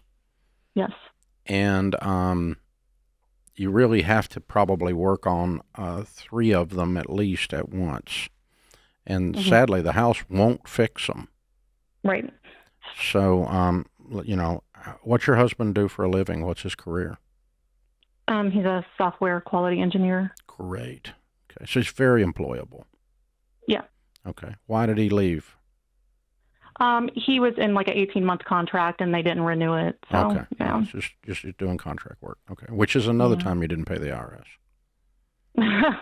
Well, I mean, it was a W-2, so. Oh, a contract W-2. Okay. All right. Yeah, anyway, so the good news, is he world, probably can lean in, put a smile on his face, a pep in his step, brush his teeth, and get a job pretty quick. Yeah. Okay. Because this is a pretty employable situation. All right. So, number 1 crisis, reemployment. Okay. Number 2 crisis, the IRS. You need to get on RamseySolutions.com and talk to one of our tax-endorsed local providers, one of the people we endorse in your area, and they will be able to get on the phone and negotiate with the IRS an installment payment plan with no lien. And even if they put a lien, they won't do anything with it because they don't want to pay $628,000 for a house. Yeah. They're not going to do anything with your lien. So what you don't want them doing is leaning your checking accounts and cleaning out your bank accounts because that would be disastrous. So you do need to get them. You need to get them on a payment plan, and of course, part of that is you really do have to source this all the way to the bottom and make sure we sit with your tax person. And if you need a new tax person, you can get them at Ramsey as well. Sounds like you may. And make sure you've got the right amount coming out of your taxes and that you are doing your quarterly estimates on your business. And you file those and you file that money on time. Once a quarter, you're supposed to figure out what your profit is and pay tax on it. Yeah. That's the law. And you're getting hammered with penalties and interest in addition to them coming after you for the balance, okay? So that's they get after you on that stuff, on that $30,000. They're wearing you out. So, you get on top of that with your systems and your processes, because you're not dumb people. You're just highly chaotic and disorganized. Yeah. I keep saying we spend money like teenagers, like the way you've been doing that money too. That's another subject I'm coming to in a minute. But but you're just out of control. I mean, there's no off button here. This frenetic. There's no plan, and so what I'm telling you to do is get very systematized and nerdy about this. Like I hired you to straighten out these people's finance. Only these people is you. Mm-hmm. Yeah, I actually did a literal PowerPoint presentation and Excel sheet before I called you guys to understand what my picture was here. And well, good. That's a really helpful. good It's start. The first step, actually. You got to get it. That's I'm looking at the map and the little red arrow says you are here. I want to get over there, and now how do I get over there? Right. So that's what we're talking about.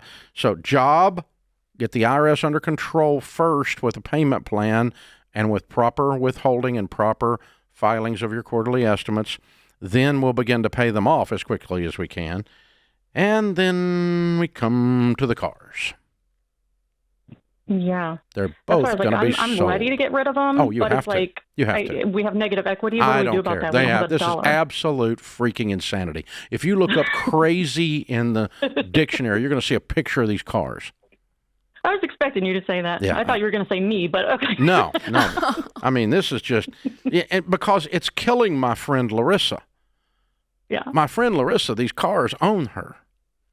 Yeah. Well, it adds up to what you guys make a year, I mean. Y'all don't make nearly enough to have those cars, even if you paid cash for them. Yeah, I think our situation is that we've never been late on a car payment on our mortgage, which is. Are you going to try to justify this to me? Please don't. No. I'm telling you that's why we thought we were okay. Yeah, I know. That you could afford the payment. The IRS thing made me look at it. Yeah. You get what I'm saying? But Yeah, that whole dumb thing. You realize when you look at these payment. cars that they're a glaring, not just a Dave Ramsey thing or a Rachel Cruze thing. They're just a glaring math thing. Yeah.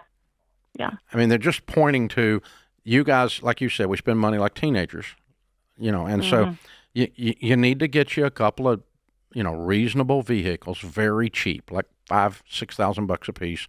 And you guys use your $230,000 income to clean up this freaking mess so you get your life back. Because you're not having fun.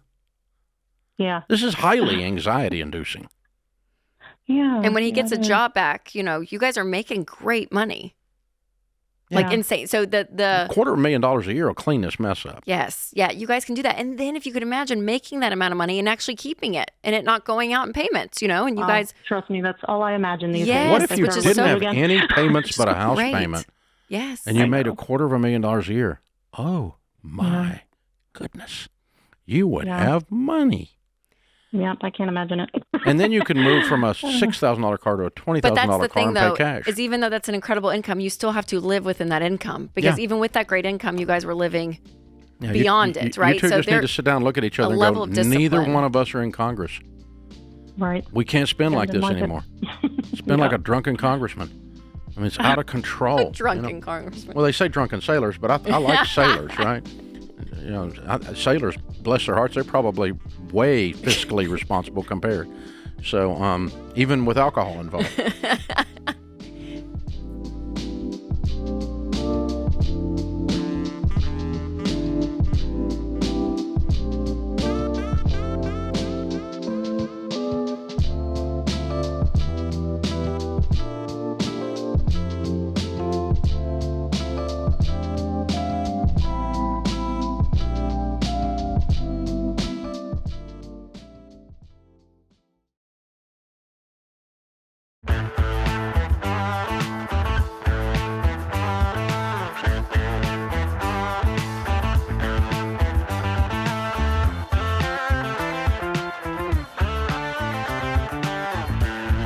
Ramsey Show question of the day brought to you by Why Refi. Defaulted private student loans can drag on for years, but Why Refi helps borrowers explore custom refinancing with a low fixed rate and a payment you can actually manage. Go to whyrefi.com/Ramsey. That's the letter YREFY.com/Ramsey. Not in all states. Today's question comes from Camilla in Indiana. She said, I'm trying to wrap my head around the commission method of giving money to kids. I have two who are 5 years apart. My oldest is 16 and the younger one is 11. Should they have individual lists of tasks, or should there be one big list that they both work off of on a first come, first served basis? Should give, save, spend be mandatory part of this participation, regardless of what age? And how do you recommend? I can't recommend age out of it. So for the 16-year-old, I would just expect them to be helping around the house in general. So there's not necessarily like a chore list. They're just becoming an adult. And so they're going to be doing adult-like things. And so whether that's cleaning the kitchen, picking up, helping with cooking and laundry, like whatever that is for you, they just are part of helping run the household.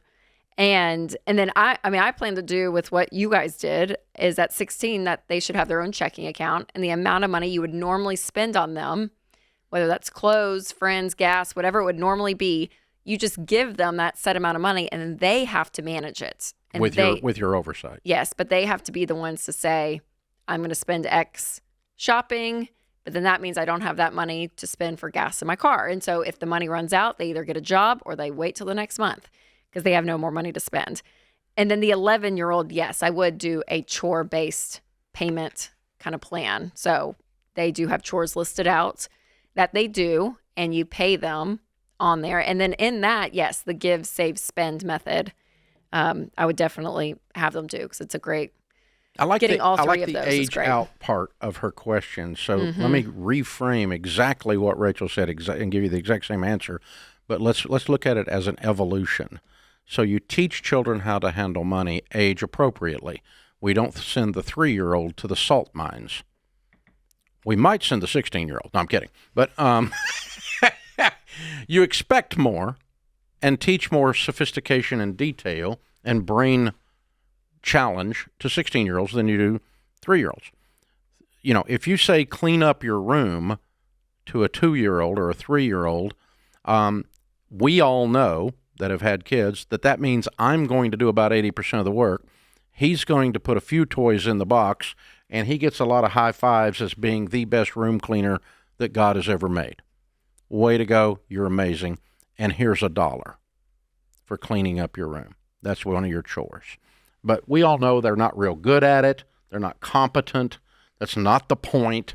The point is to begin to make an emotional connection between work and money. Work creates money. And I know 54-year-olds that don't know that lesson. So it's good to teach children that work creates money, even if it's a tiny little thing like picking up 4 toys, okay? Then we move on to something a little bit more complicated. You got to feed the dog. You have to clean up the toys yourself, and you have to empty the dishwasher. And you're 7 or 8, and you can accomplish these horribly complicated, ridiculously straining tasks. And the drama that goes with all of that is unbelievable. And then you get paid $1 a piece for doing those all week, or whatever the agreed upon amount is. And if you don't feed the dog, and I have to, you do not get paid. Commission is work, get paid. Don't do the work, don't get paid. By the way, ultimately, I mean, we'll let that go on for a week or two, but I'm just not going to do anything. It's not an option. You're going to learn to work, because my goal raising children was not to raise great kids. It was to raise kids that became great adults. And so my job is to make sure you brush your teeth so you have some, so you're somewhat appealing to the opposite sex, and you leave my home later.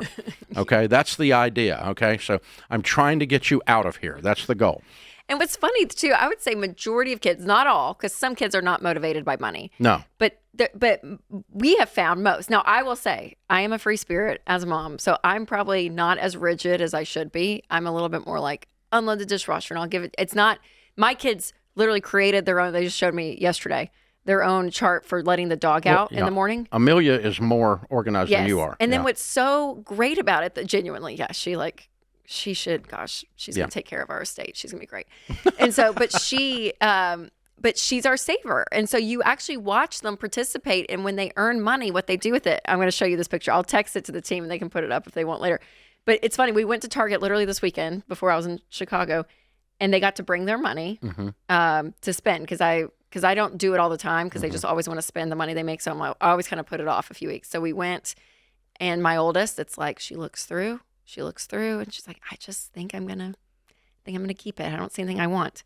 And then I like the money more. And then than my the middle, she bought like literally 8 things. You see that, Caroline? She couldn't handle everything. She spent every cent basically. She looks exactly like you at that age. I know. But it's great because I'm like, yes. And at that age, parents, like it's an amazing thing when they do something for themselves and something big. I mean, they unload the dishwasher, they take out the dog and all of it. If you have done that along and you've taught them to work, give, save, and spend age appropriately, by the time they get to 16, you can talk about, we're going to turn this over to you. I'm going to watch over your shoulder and make sure you do it properly. And I'm not going to control you, but I'm going to allow you to make mistakes. But I'm also not going to let you be out of control with your checking account. But you're going to learn to manage your work, your fun, your spending, and your saving, and you're going to do, and your giving, and you're going to do all of it yourself. And I want you to feel the whole thing more like an adult. So then the age out comes, okay?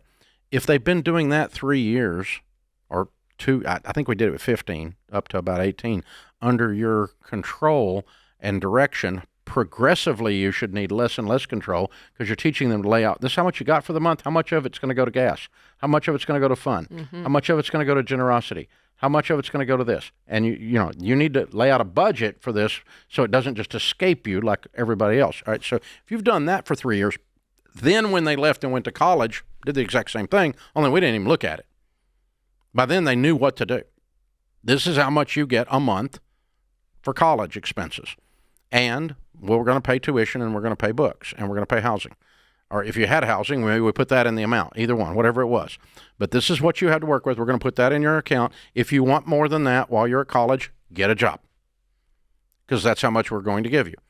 And then it's enough for you're going to have a good time and you can have a good life. You're not going to be driving a brand new BMW. You're a freaking college student that's broke. And so you're going to be doing this, and you got, college is paid for, and even your living expenses is paid for up to a reasonable amount. Past that, if you want a $175 pair of shoes, you're going to have to get your butt into a job, okay?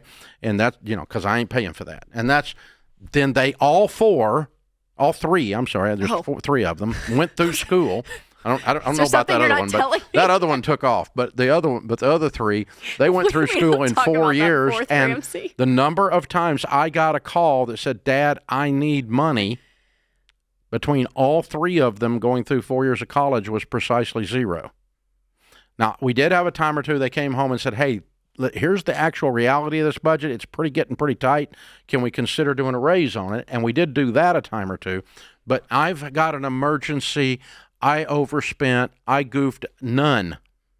So they aged out, and then when they graduated, got married, and started their own lives, they already knew how to do life. So we trained them progressively as they evolved from 3 years old to 23 years old.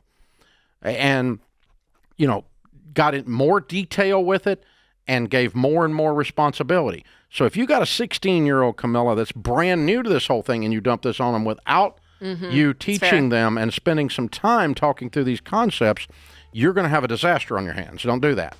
Don't put $1,000 in a 16-year-old's account with no boundaries. That thing's you're just going to piss away $1,000 instantaneously and get no lesson out of it. Because the goal here is not the money. The goal is to learn how to do generosity, saving, proper spending, and work. If you teach those goals, they learn those principles, they'll find their own money as adults.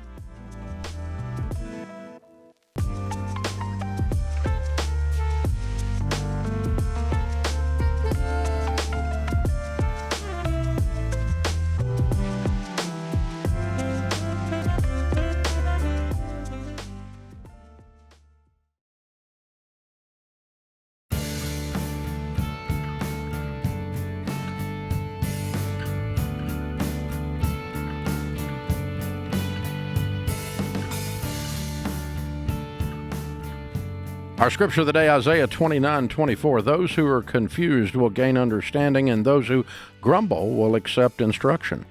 Tommy Lasorda said there are three kinds of people in this world: people who make it happen, people who watch what happened, and people who wonder what happened. Hey, folks, don't just set goals in 2026. Learn how to reach them. The 2026 Ramsey Goal Planner is here. It's packed with monthly content from Jade, Rachel, and Dr. Deloney. Help you stay on track with your money, your faith, your relationships, and follow through on your goals. We sell this out every year, and it's almost sold out now, as a matter of fact, but there's still a couple of them available. This is a big, thick, very well done. We turned the creatives loose and said, have fun in your sandbox, and they killed it. So it's one of the more expensive things for us to create, and yours is $49.97 while they last at RamseySolutions.com/store, or click the link in the show notes. Rylan is with us in Utah. Hi, Rylan. How are you? I'm doing well. How are you? Just the same. How can I help? I'm 22 years old, and I just graduated college. Shortly after I moved back home. But during my time in college, I was able to save around $60,000. Wow. Dang. How did you do that? I started a clothing business and ran that all through, I started in high school and then ran it all through college while I was studying. Dang, that's good impressive. for you, man. Good job. Way to go. Like new clothing, or what were you doing? It was hoodies. So we had a hoodie brand and then marketed it through, all the short form platforms. You said had. Have you quit it? I haven't quit it yet. Okay. But Good. again, the income's pretty variable, and I just started a new job. So Good. What do you make at your new job? Doing it on this. $65,000. Good for you, man. $60,000 in the bank, graduated from college, $65,000 income, and a hoodie side hustle. Way to go, man. You're killing it. Thank you. So my question was, I'm at home, and I have the opportunity for the next year to live at home. And you don't need to do that. You're a man. And then I also have kind of been getting the itch to move away. Good. And start my own life. Scratch it. And so I just kind of wanted to get your advice on Move. if I should continue to keep investing money or move. Okay. I figured you'd Scratch the itch, Fly, man. Fly and be free. Listen, here's the thing. You have done so many things that are mature beyond your age. You've started and run a successful business. You've saved $60,000. You graduated from school. You got a legitimate, solid first entry job coming out. What's your degree in, by the way? I got it in business analytics, so I'm a consulting analyst. I'm not shocked. Okay, that's just wonderful. So everything in your story is so solid and so mature, and yet what you're going to find is when you buy your own milk and your clothes don't jump up onto the hanger magically, but without you putting them there, your life's going to even get further along in your maturation and your development. And so the Rylan that I'm talking to now will be a substantially different man 1 year after he's completely on his own, paying his own bills top to bottom, and he swings by and tells his mom he loves her occasionally, but he does not live there, and she does not buy his food or his clothes or iron his shirts. Yes, amen. And when you go on dates, you don't have to be like, well, I guess we got to end this because mom and dad are home and I can't bring you home, right? I'm not kidding. There's something very 100%. All of it. So it's good. It's good for you. Yeah, man, you got so many things Well going done, for you. though, Rylan. I bet your parents are so proud. I bet they are. I'm proud of you, and I'm sure they are. Mm-hmm. And it's not. My point is, it's not just a math thing. There's things that are going to happen in the spirit realm and in the psychological realm for you that far outstrip what little amount of money you could save on rent. Mm-hmm. Mm-hmm. So go be the best version of you for the next 3 years, man. I love it. I'm proud of you. Jake's in Texas. Hey, Jake, what's up? Hey, what's going on?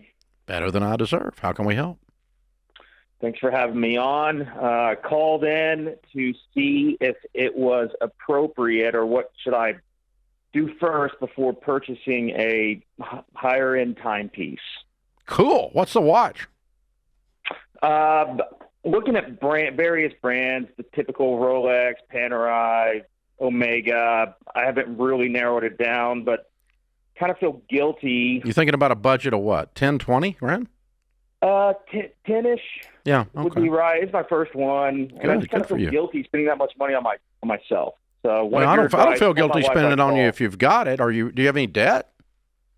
We've got a house, a car. One of the cars is free and clear, and then no other debt besides that. Well, I got to fess up. We owe $700 on a mattress that I could pay off right now. How much do you owe on the car? No, you don't need to buy a $10,000 watch. You have a car debt. Okay. You're broke. What do you make? This year I will eclipse 400. Good God! Commission. What do you do? Anywhere. I'm in the mortgage industry. How long have you been in the mortgage industry? 19 years. How old are you, Jake? I'm 41. Okay. So why, pray tell, if you made 400 grand, do you have a car debt? I don't know. I could pay it off too. Good. You have the money in the bank to pay it off? Yeah. How much money have you got in the bank? We are approaching 1.2 in total cash assets. Okay. No, you don't. I mean, Jake, you're not talking. You're not talking about retirement. 600,000 or 700,000 of that's retirement. The rest is post tax, 529s, stocks, bonds, cash, just various. Okay. Well, it's ludicrous to borrow money on a mattress. I can't imagine what you were smoking that caused that. And it's almost as dumb to borrow money on a car when you have the money sitting in the bank to write a check and pay for it. So, I mean, you did call the Ramsey show. You know that, right? I'm aware. I knew you were going to beat me up a little bit. All right. So, yeah, I would go buy the watch as soon as I pay to celebrate paying off the car and the thing and to celebrate my newfound debt freedom that I'm never going to do this again because I make too stinking much money and I have too stinking much money to be buying things with debt. But no, if you make 400 grand and you're debt free except your home and you have $500,000 in or 700,000 in non-retirement cash assets laying around, you can do a $10,000 watch. Yeah. Absolutely. How much is left on the mortgage, Jake? We owe $290 and the house is worth $750. Why don't you go ahead and pay it off too? Get the house paid off. Go ahead and pay it off too. That scares me. So hear me Why out. does that scare you? Because he's a mortgage broker. My income's not 400 every year. It's been a good year. Yeah, unbelievable year. Goes up and down. The but I mean, probably it would scare me less. I mean, if I had no income, I would rather have no mortgage. Just the feeling of having the cash. Yeah, it's available. a feeling, and you're in the mortgage business. I'm trying to take you into paying a mortgage off. I get that, but but yeah. If I woke up in your shoes, sir, I would be 100% debt free and wearing a $10,000 watch by the end of the month. Okay. Car, house, mattress, God, and everything. That's exactly where I would be, and then I'd be on a written game plan. And then you make a crap ton of money. How and you just fast? Because here's the other thing: if you're just a tiny bit afraid about having less cash assets, it'll motivate your butt to do more deals. Yeah.